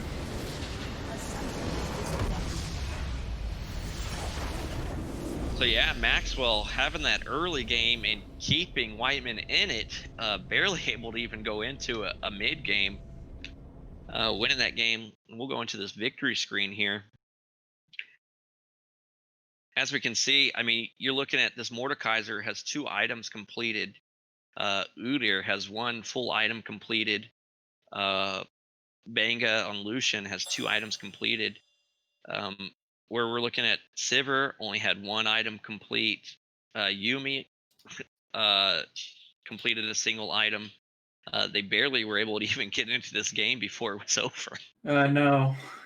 It's tough, man. It's tough. They just overall dominated. Yeah, it's really unfortunate. A lot of times you don't want to see these games being the game over before you even get to your 3rd item. Just looking at it real quick, some of these champions didn't even have boots completed.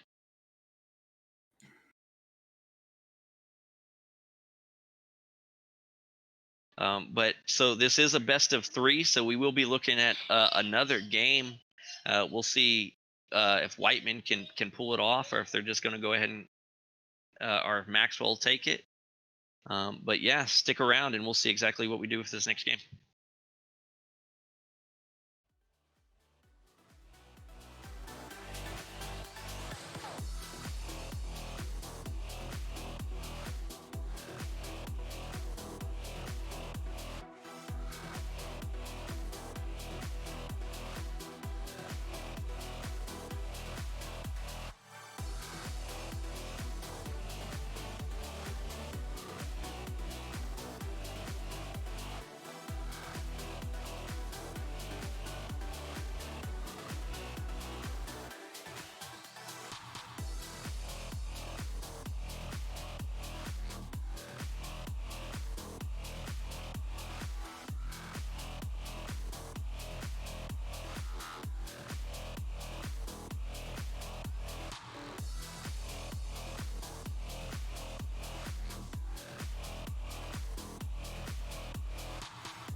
All right, welcome back, everybody. That was an incredibly decisive game. Maxwell just taking it very fast, very quick. Hopefully, we get to see a little bit longer of a game. Maybe a little bit stronger showing from Whiteman. What do you think, Smizzy? Whiteman's got to do a lot to combat what just happened. I think Maxwell played a really good game of like how well you can play against your own character type of deal. And that Lucian in the mid lane was, it was ridiculous. I'm expecting a Lucian ban to come out for sure because he was pretty much like the ADC, and Ash was doing well too. So, two people you have to peel for, and if they get their damage off, it's ridiculous. Absolutely. And yeah, I believe it was very wise, Chrissy being extremely strong on that Mordekaiser. They end up banning out a lot of her stronger champions that we've seen, that Wukong, and then counter picking or picking the Mordekaiser from under her. She did really well with that set, but unfortunately, it wasn't as strong as some of her other champions. And then, of course, going up against that Mordekaiser, she wasn't able to kind of hold her own. I do not tolerate cowardice. Yeah, because I thought it was going to be a completely different top lane. Chrissy knows how to play Mordekaiser. She should be able to combat everything that he does, but I was mistaken. I was very much mistaken. Yeah, absolutely. I mean, Mordekaiser being one of those champions that like to duel, I thought Set was going to be an extremely strong pick against Mordekaiser. Unfortunately, that wasn't the case, right? She was really strong on it, but I think just kind of the CS lead that Mordekaiser secured, gave him that power spike that he needed to kind of fight out the set and prevent any type of negative exchanges. So we see a lot of targeted bans. There is going to be a Mordekaiser ban, and then of course a Lucian ban going out. That Lucian again being so strong, that Lux, even after playing safe, Lucian still was able to farm up enough that he became so devastating in that mid game there. Absolutely. So what would Chrissy be playing now? Wukong? So she still has that Wukong available, absolutely. And Wukong being a pretty safe first pick, not a whole lot of counters. Wukong is still able, yep, there it goes. Wukong is still able to play pretty safe in the early game, and then in that late game, those double ultimate knockups, and then of course the Shadow Clone, the invisibility. Wukong is such a strong team fighter. Hovering over that Samira too. She's a force to be reckoned with. I don't even want to deal with playing against her. Oh man. Already starting out with two really strong picks from each team.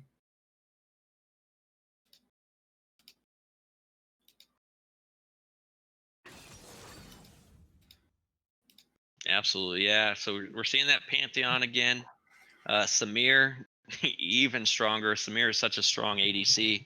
I think the only other Samir that we have seen is from Dias on Eccentric. But just seeing the damage output and the damage potential that Samir has, I think that Samir Pantheon is going to be incredibly strong in that bot lane. They're going to need to pick something that can either outburst them, which is going to be very devastating or very hard to find, or find someone that has the ability to kind of disengage and get away from that. Absolutely. I wonder if we're going to see another Udyr pick on that jungle. He was really strong last game, did a lot of damage. Seeing a Lulu this time from Whiteman. That's a very good decision, especially both these champions kind of having the ability to go into melee. Samir wanting to dash in, and then Pantheon, Lulu getting that knockup, as well as the health, the slows. That's a very strong pick. Oh, absolutely. I completely agree.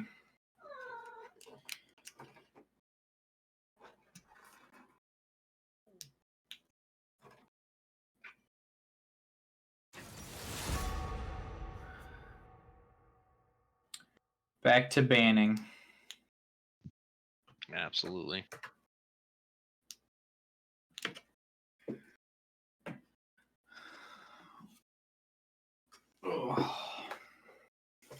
That Kha'Zix pick, though, not opting for that Udyr this time, still super good assassin. Can close gaps very, very well. Ignorant thought.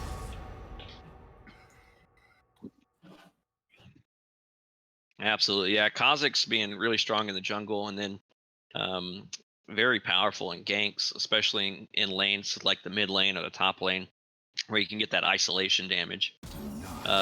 Also good at taking like the neutral objectives, like soloing Dragon or assisting his team with a lot of damage down on Baron or Rift Herald. Don't want Zed or Diana in there.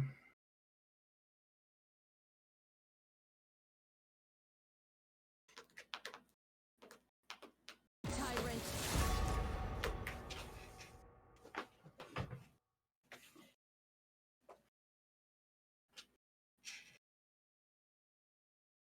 And we don't want that Aurelia in there either. Yeah. Pretty common picks. Actually, Aurelia hasn't been banned at all today.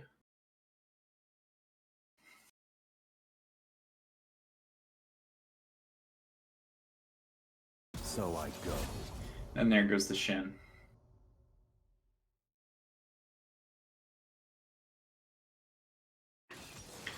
Oh, the Ornn that we were talking about earlier comes into play. Very tanky, gives his team better items. I think that's what they're looking to do. Yeah, so Ornn is very strong in the top lane. Pretty good against a Wukong. Not too much, I would say, because I mean Wukong still has the ability to stun. He still has the ability to kind of negate a lot of armor, especially if he goes with a black cleaver, depending on how this Wukong is built. I still would say that this Wukong has the lane advantage, whereas Ornn becomes this extremely incredible tank later on in the game. Deals incredible amounts of damage, surprisingly. And then, of course, yeah, opting to give his team stronger items.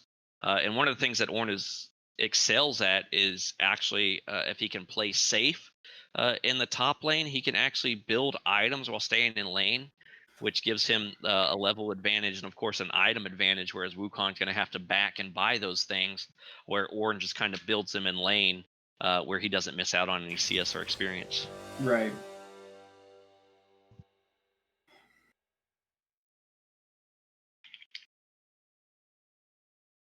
Yeah, I'm not a big fan of the Ezreal pick, but I mean it is still really strong. It's a meta pick.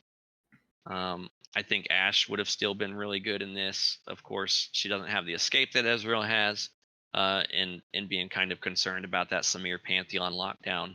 But I still think Ashe would have been incredibly strong pick into this game, looking possibly to kind of hold out for team fights later on in the game.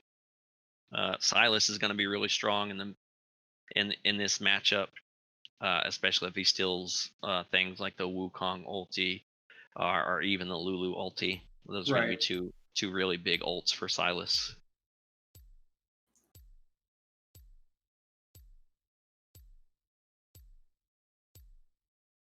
All right, game 2 of the round 2. Gonna be waiting for this stream delay or spectator delay, and then we will get into it.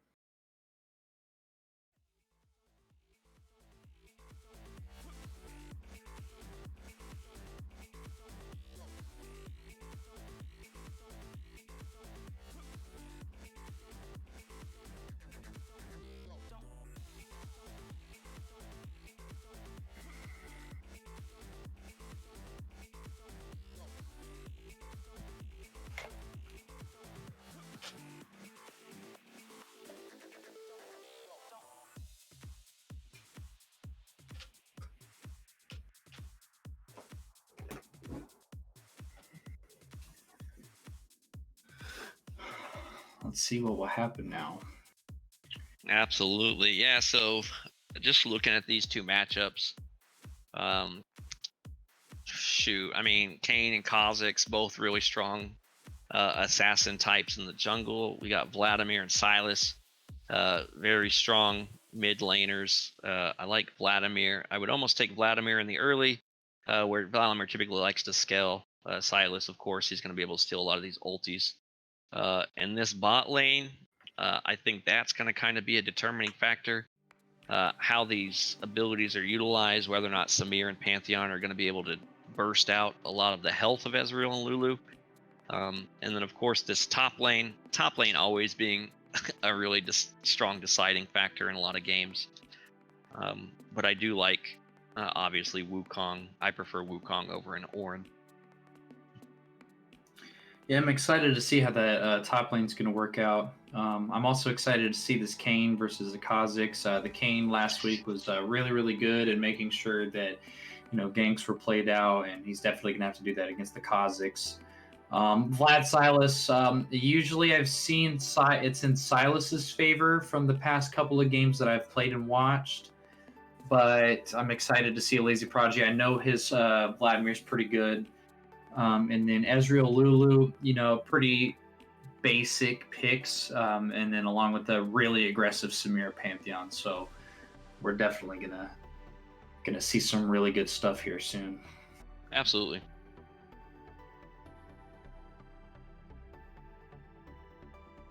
And we got about 20 seconds left now before these teams get into it.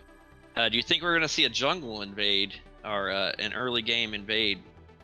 It's a good question. I wonder, it would have to definitely be on Maxwell doing it. I feel like Whiteman wouldn't risk that on the second game. Absolutely, yeah. They're down. I believe that. I think Maxwell does have the that comfort of already having kind of a win under their belt. So if they do end up losing, they definitely have the potential to come back and still win it. Whereas this might be the last game for Whiteman. Say that right? I think, yeah. No. They'll go to losers bracket. True. Absolutely, yeah. So, I mean, just this is, everyone always likes the comfort of staying in winners, just in case something happens. Whereas nobody really enjoys, well, I wouldn't say nobody. Some people like to be in losers where they think they have the easy ride.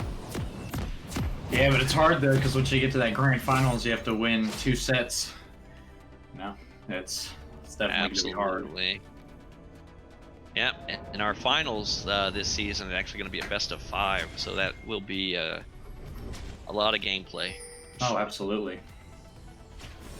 Welcome to Summoner's Rift.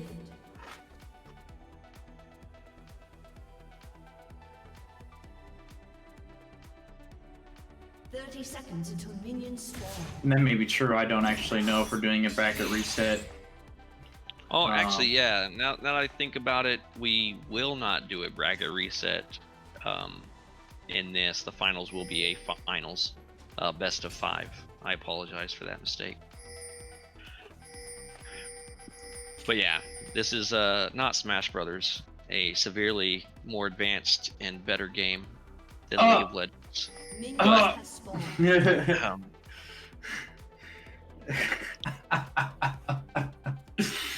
Oh, it's so funny.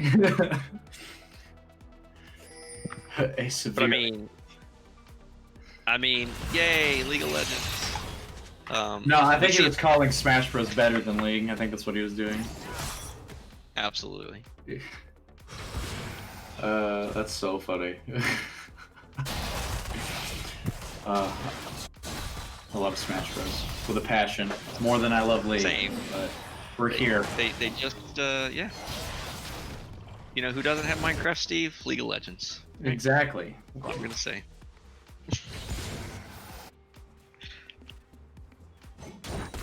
And it's been a while since I've seen Ornn played, actually. Yeah, I don't think we've seen too much of Ornn play in this season.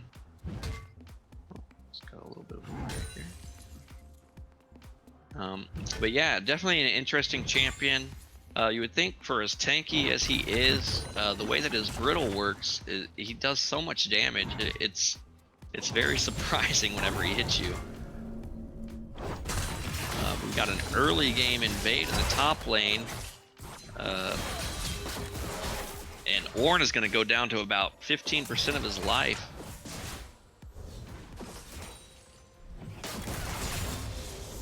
And again, this directed camera was not interested in watching it.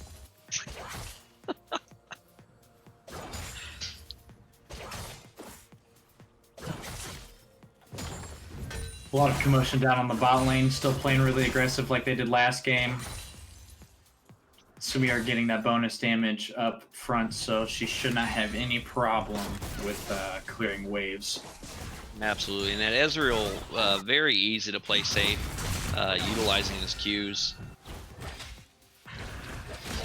Not too many exchanges are taking place in the mid lane. Of course, both these champions able to kind of sustain up. There is quite a bit going on in the top lane. Wukong is level 3, and he's dishing out quite a bit of damage as he goes in to engage on this Ornn. Ornn utilizing his dash to get out, as opposed to utilizing it to kind of engage there, and that will save him. But yeah, as this Wukong starts to get stronger and stronger, that's a very strong champion. Like I said, I really like this Wukong. He's very good at taking extended trades, where Ornn usually wants to kind of get his burst damage out and back off. Completely agree. Silas, yeah, putting in a lot of damage on this Vladimir. Yeah, Vladimir not too scared, though. He is going to be able to sustain some of this up. That Ignite goes down on the Silas, forcing the Silas to come or back out. Kha'Zix coming in and getting off that damage. Silas opting to go back in and trying to take out this Kayn. Kayn will fall to the Kha'Zix. Kha'Zix trying to run for his life after Wukong using that teleport to go into the mid lane. That was a good teleport by Chrissy. Yeah, really good. Just going back and reset and go back into lane because her lane was pushed up anyway.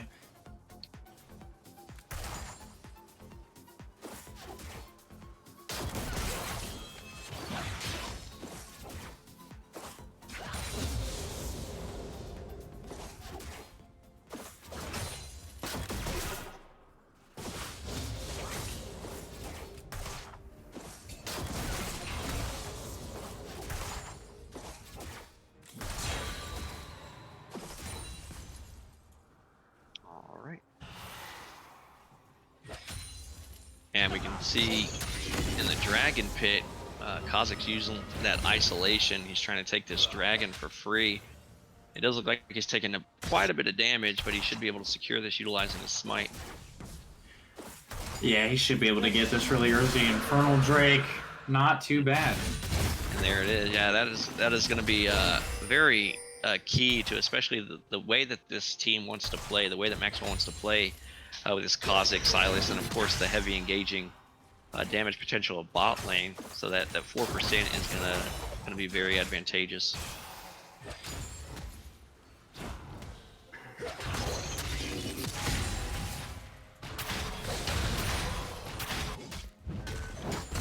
Silas still going in, being really aggressive with that Vladimir, especially if Vlad uses his W in his pool.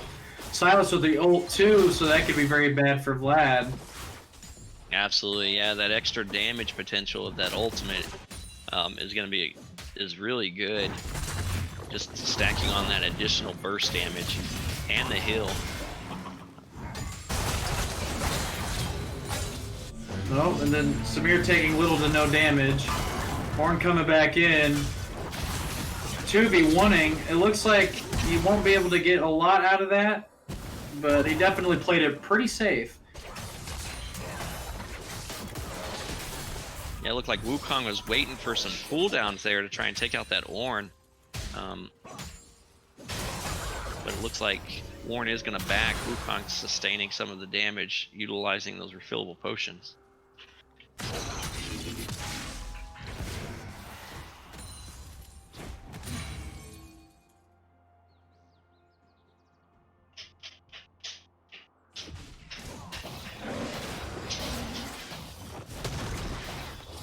Pretty basic stuff going on from both teams. Not too much of this or a gold advantage, but there is that little bit. 2-2 versus their one drag.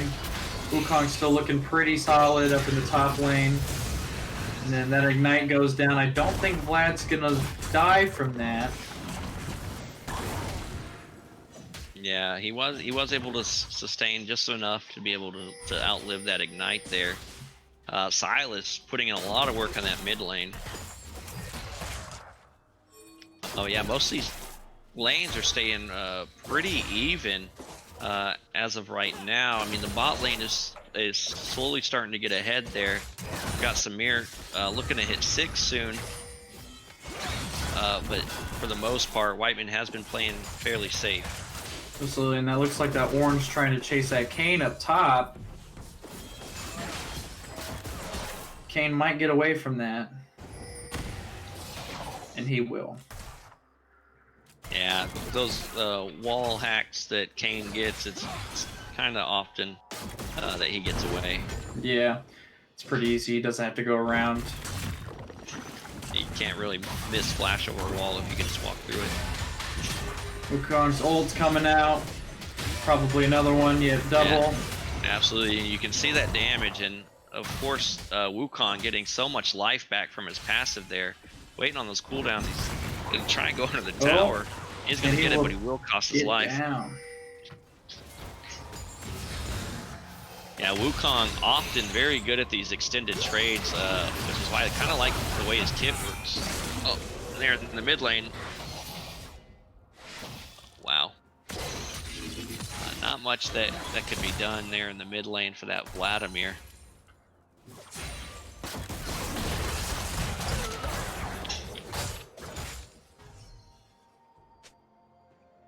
And then across the map, we've got all these lanes just starting to engage on each other.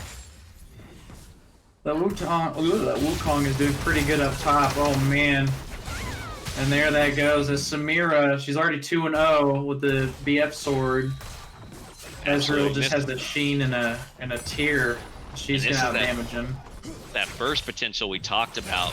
Pantheon going in for that tower dive, taking essentially no damage from that tower, while Samir and Pantheon burst that Lulu down. Oh, he dies. And there it goes. Every time you say it something happens. It just overextends a little bit.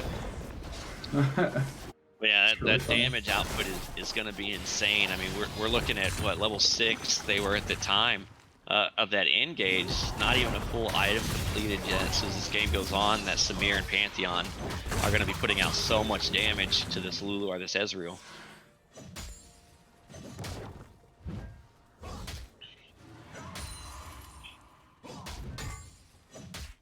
So right now, I'd like to see Whiteman putting a little bit of focus on this top lane against Maxwell.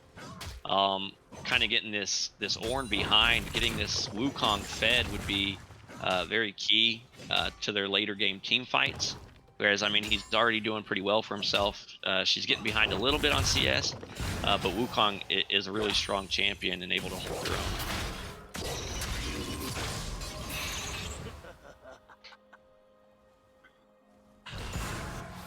Kane knows that Pantheon's there in that dragon pit. And then both bot lane's going to roam up. Absolutely. Yeah, Whiteman looking to hopefully take this dragon. They don't want to give it up for free. Pantheon is starting to find himself caught out. Fortunately, there's no follow-up.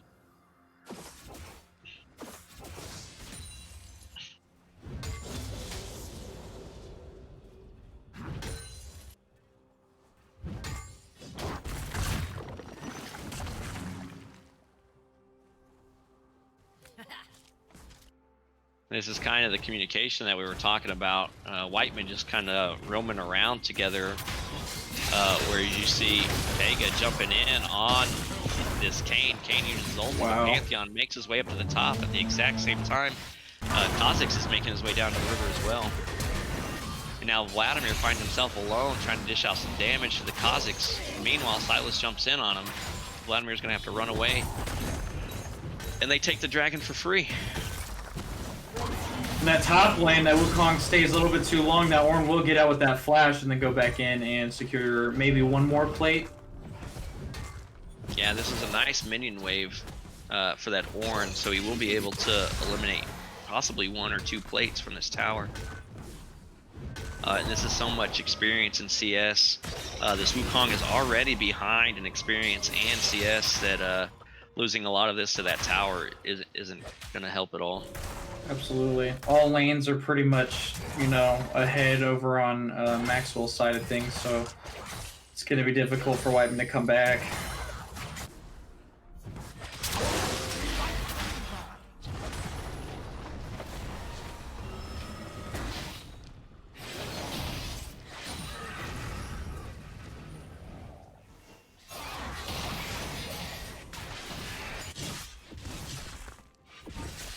Yeah, Maxwell's pulling ahead.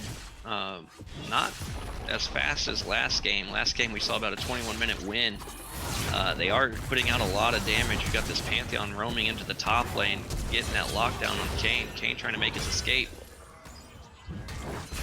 And that is a solo kill by the support onto the jungler.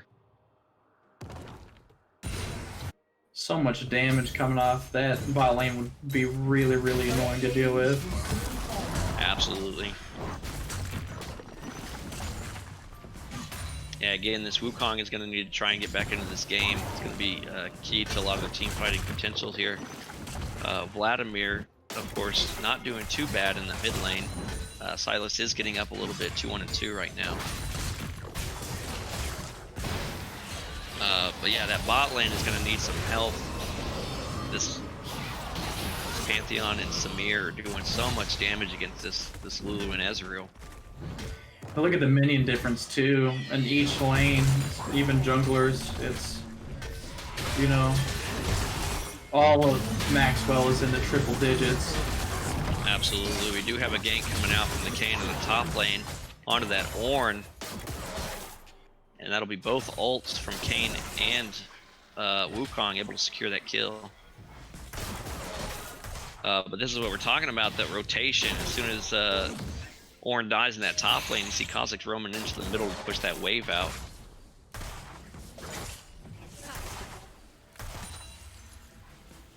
And this is one of the things that Maxwell has excelled at this entire season. They're just, again, and I know I keep saying it, I almost beating that dead horse, communication. So if I was to give any advice to any of these teams, it would be to work on your rotations and your communication. And because we can see it with Maxwell, a lot of the times their champions aren't alone, or if they are finding themselves alone, it's typically because they have somebody coming up to support them. Oh, absolutely. And Wukong getting caught out too. It should be going down. Mid lane, Silas pushes past his minions and he starts to engage on that Wukong there, but at the exact same time, he's got that follow-up from Pantheon. And that Ornn doing a lot of damage to that Vlad. Yeah, Vlad shouldn't be too concerned. I mean, he is being chased down currently by this Ornn. He should be able to get out. He's got all his cooldowns available, utilizing that pull right at the right time, but he is going to get backdoored by this Pantheon coming in from behind that tower. Pantheon might go down in that last tower shot, though. Oh, a lot of damage on that Lulu.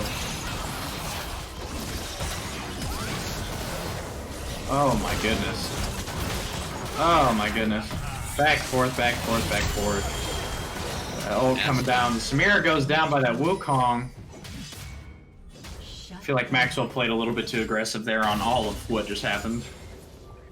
Absolutely, yeah. That camera shot into the mid lane there, or right there near that jungle entrance. Yeah, there was a lot of fights, a lot of that going under that tower. Maxwell paying no regard to the tower while it was dishing out so much damage and eliminating members of their team.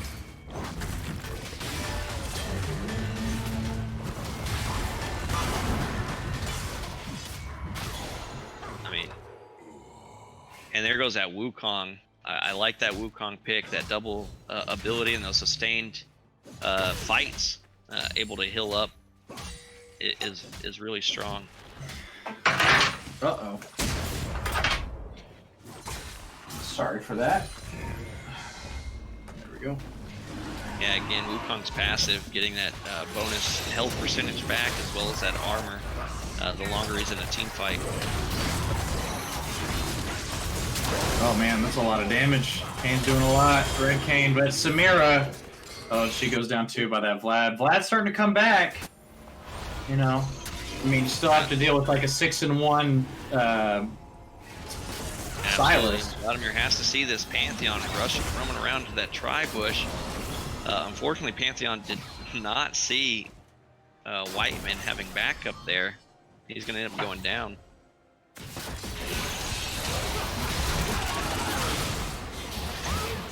Oh, two shot. That little. God. And that is exactly what Kha'Zix excels at. That isolation damage is incredible. And he's currently sitting 5-1. He just does so much damage. You cannot find yourself alone. Man, they did one auto attack in the queue. That was so ridiculous. And I feel Maxwell has taken a lot of these aggressive plays because they know they're so far ahead right now. They're almost 9,000 gold lead at 18 minutes, and of course they have one win under their belt. So if they lose this game, it's not too bad. So I think they're playing very aggressive, extending their champions, trying to push their limits. And right now, it's paying off for them. Oh, that ult coming up. But it does get slain by that Samira. Looks like that Ornn's gonna go down and try to get this Ezreal, doing a lot of damage to him. Still chasing. A dash, and he will take him down. That Vlad's still coming in, though, does a lot of damage to that Ornn. Not a lot of magic resist on that Ornn, but that Ornn doing a lot of damage. Oh, man. Vlad should be able to chase down. Yeah, there it is. And get that kill on that Ornn there. Rampage. And it looked like Kha'Zix somehow securing a kill while being knocked up in the air by that Kayn. Even in the air, stunned, Kha'Zix deals more damage than anyone else.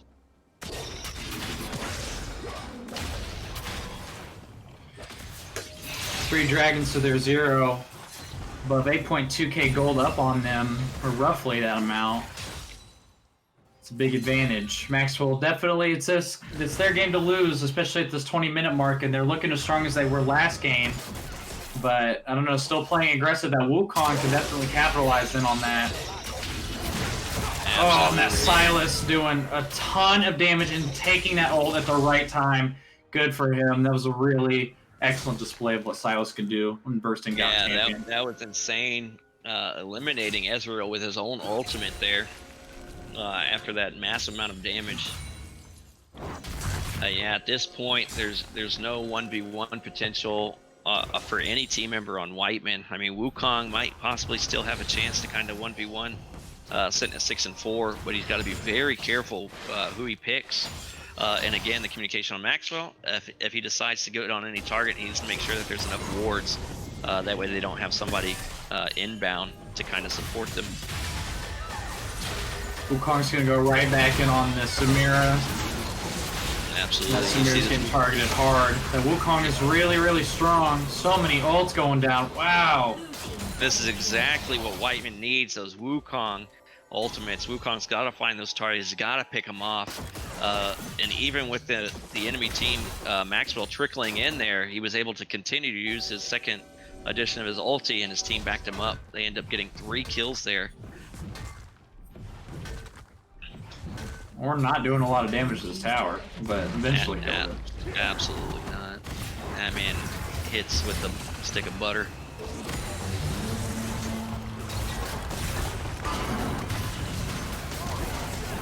Here it goes. Yeah, Ornn's going to find himself out. Kha'Zix's trying to make his way up, but he might just abandon his teammate. There's not much that he can do.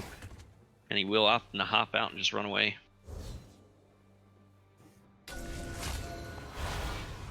But this is exactly Whiteman needs to make sure that they're not overextending. Don't chase that Kha'Zix down, because he does have team members coming.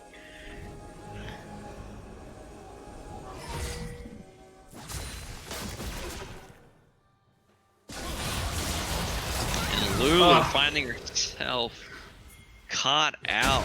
4 members of the team of Maxwell just instantly dives on her.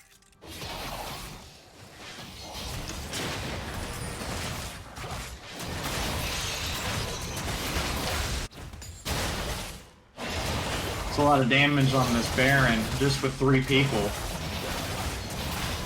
Absolutely. Wukong trying to make a showing to see what they're doing. Going to opt to use the ultimate there in the Baron pit. He's got to be careful, though, not to take too many Baron shots. He is eliminating a lot of the teammates. Wow. And Ornn jumps in and is trying to secure the Baron.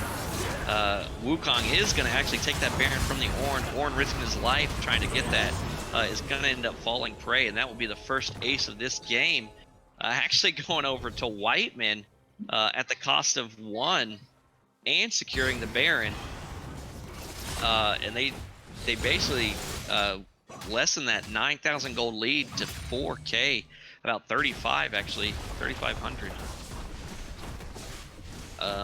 So Maxwell needs to be careful. They just saw what can happen if they're not careful, and watch out for that Wukong. That's insane. I love Wukong. Strong monkey. Taking a lot of damage. And that, oh man, there's that ultis from Lulu like you were talking about. They have to get into that melee range. Absolutely, yeah. A lot of these champions on Maxwell's side are melee style champions, so yeah, getting that knockup is very devastating.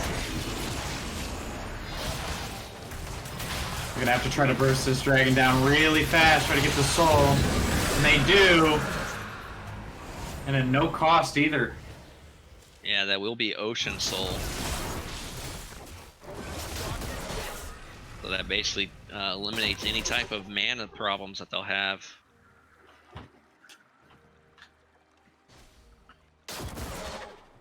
Of course, that health that they get back anytime that they deal some damage. Kind of self-sustaining champions at this point. Yeah, absolutely.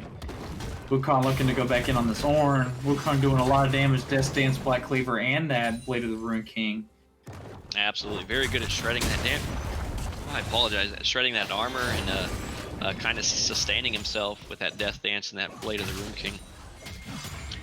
Again, I think Wukong is actually, what do they consider him? Is he a God King, I think? Yeah, the Monkey King. Yeah, he's supposed to be an immortal. That's who Goku's based off of, actually, his son Wukong. Little tidbit information for the day. Yeah, I don't watch cartoons. Okay. And did I just show my nerd side too much? Did I?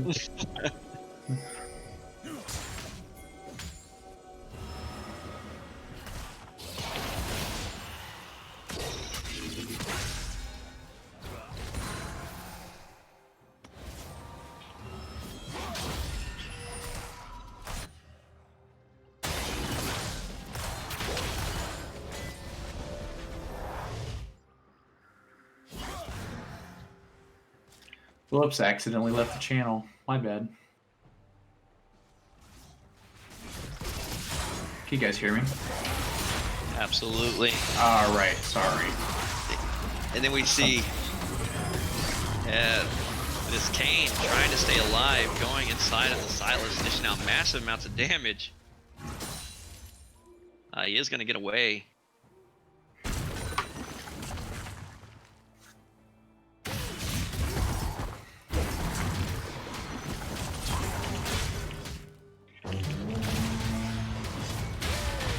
Alright, back into this. So it looks like Orange is going to get taken down. This Wukong is doing a lot. He ults like 37 times every time it's up. And he's going to get caught out. But Orange still staying alive as best as possible. His team's there. The Samira going in. What can she do? I think she can take out a lot of these people. She has enough damage. That Kane's going in too. And then going back for that Vladimir. And that Pantheon's there too. That stun's gonna come out. Oh wow, he killed her instantly.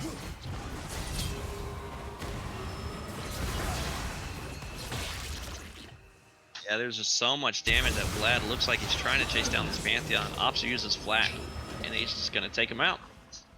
Man. Blue team's turret has been destroyed.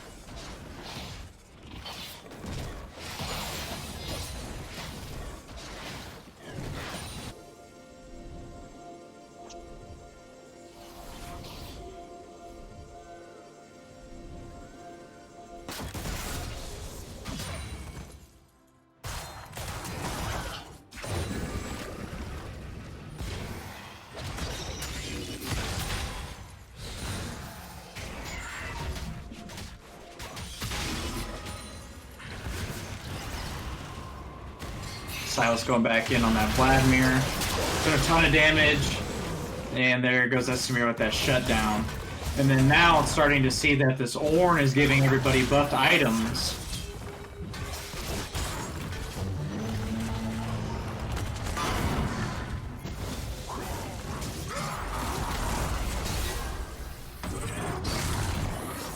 Wow, that heal was just ridiculous.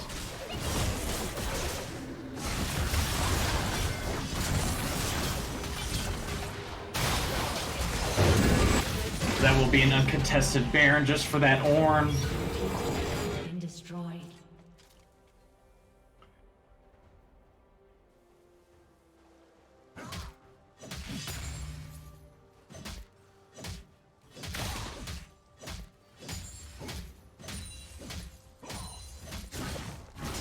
Wukong's attack speed. Yeah, crazy. actually was ridiculous.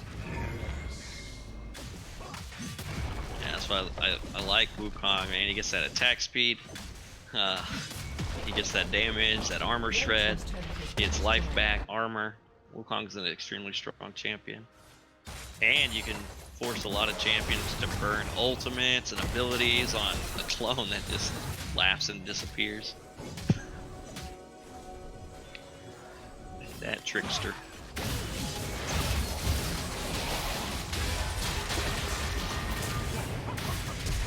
Just shredding all these people. Absolutely. Just like that, Samir is just going to try to take off that Ezreal. She will before the ult gets off too, but she is caught on the side by herself, doing a lot of damage with that Lulu ult. Oh man, it's about to be a triple kill. Samir really held her own. That was fantastic. Yeah, unfortunately in the bot lane there, Wukong opting to go in, ends up risking his life and getting taken out, allowing Pantheon time to get that follow-up. They end up losing 4 members on Whiteman. And it looks like Maxwell will be looking to take this Elder Dragon and pushing for the win. The Vlad healed, but he will go down with Ezreal up now, being the first one taken out of that last team fight by that Samira. And an inhibitor will go down with the Elder Dragon in the back, uncontested, stole that ult. And correct me if I'm wrong, Silas can only steal an ult so many times, or like the cooldown increases, right, on people that he steals his cooldown or their ults from? I'm not 100% sure if it increases. I know he does get a cooldown every time he steals it, where he has to wait until he can steal it again. Okay. Yeah, he's currently got one stolen right now. Yeah, I think that was an Ez ult. Yeah, I'm looking at it now. Has been destroyed. Yeah, it's not too bad. His cooldown. Really stealing an ultimate. Well, the Wukong putting in that damage, man, there's a lot going on. I don't even understand. Yeah, Wow, with that Kha'Zix and that Samira from the back, and that looks like that it will be the game. Wow. That will be an ace for Maxwell, only losing the support in that team fight. And they are going to take down the Nexus and win the game. Wow. And that will knock Whiteman down into the losers bracket.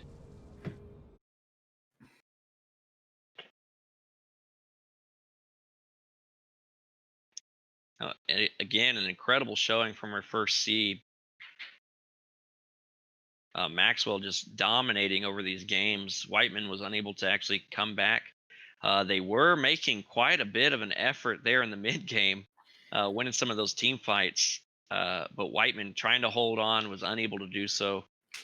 Maxwell's going to end up taking both games in the best of 3, and we'll move on to the semifinals. Absolutely. Oh, that. All right. So this was actually the last game. We just got word that the next 2 teams will be pushing out till next week. A little bit of complications, no worries. So, Solomon, thank you for joining me again today. and having some really fun games, watching a Dr. Mundo play, not something we see every day. And I really do appreciate it, man. Thank you. Absolutely, yeah. No, this was a good time. I was really hoping to see Dias play against Barksdale. Unfortunately, they are having some difficulties getting all their team together. So, according, of course, to some of the rules that we've set in place, due to kind of the nature of our jobs, we're going to allow them to play at a later time.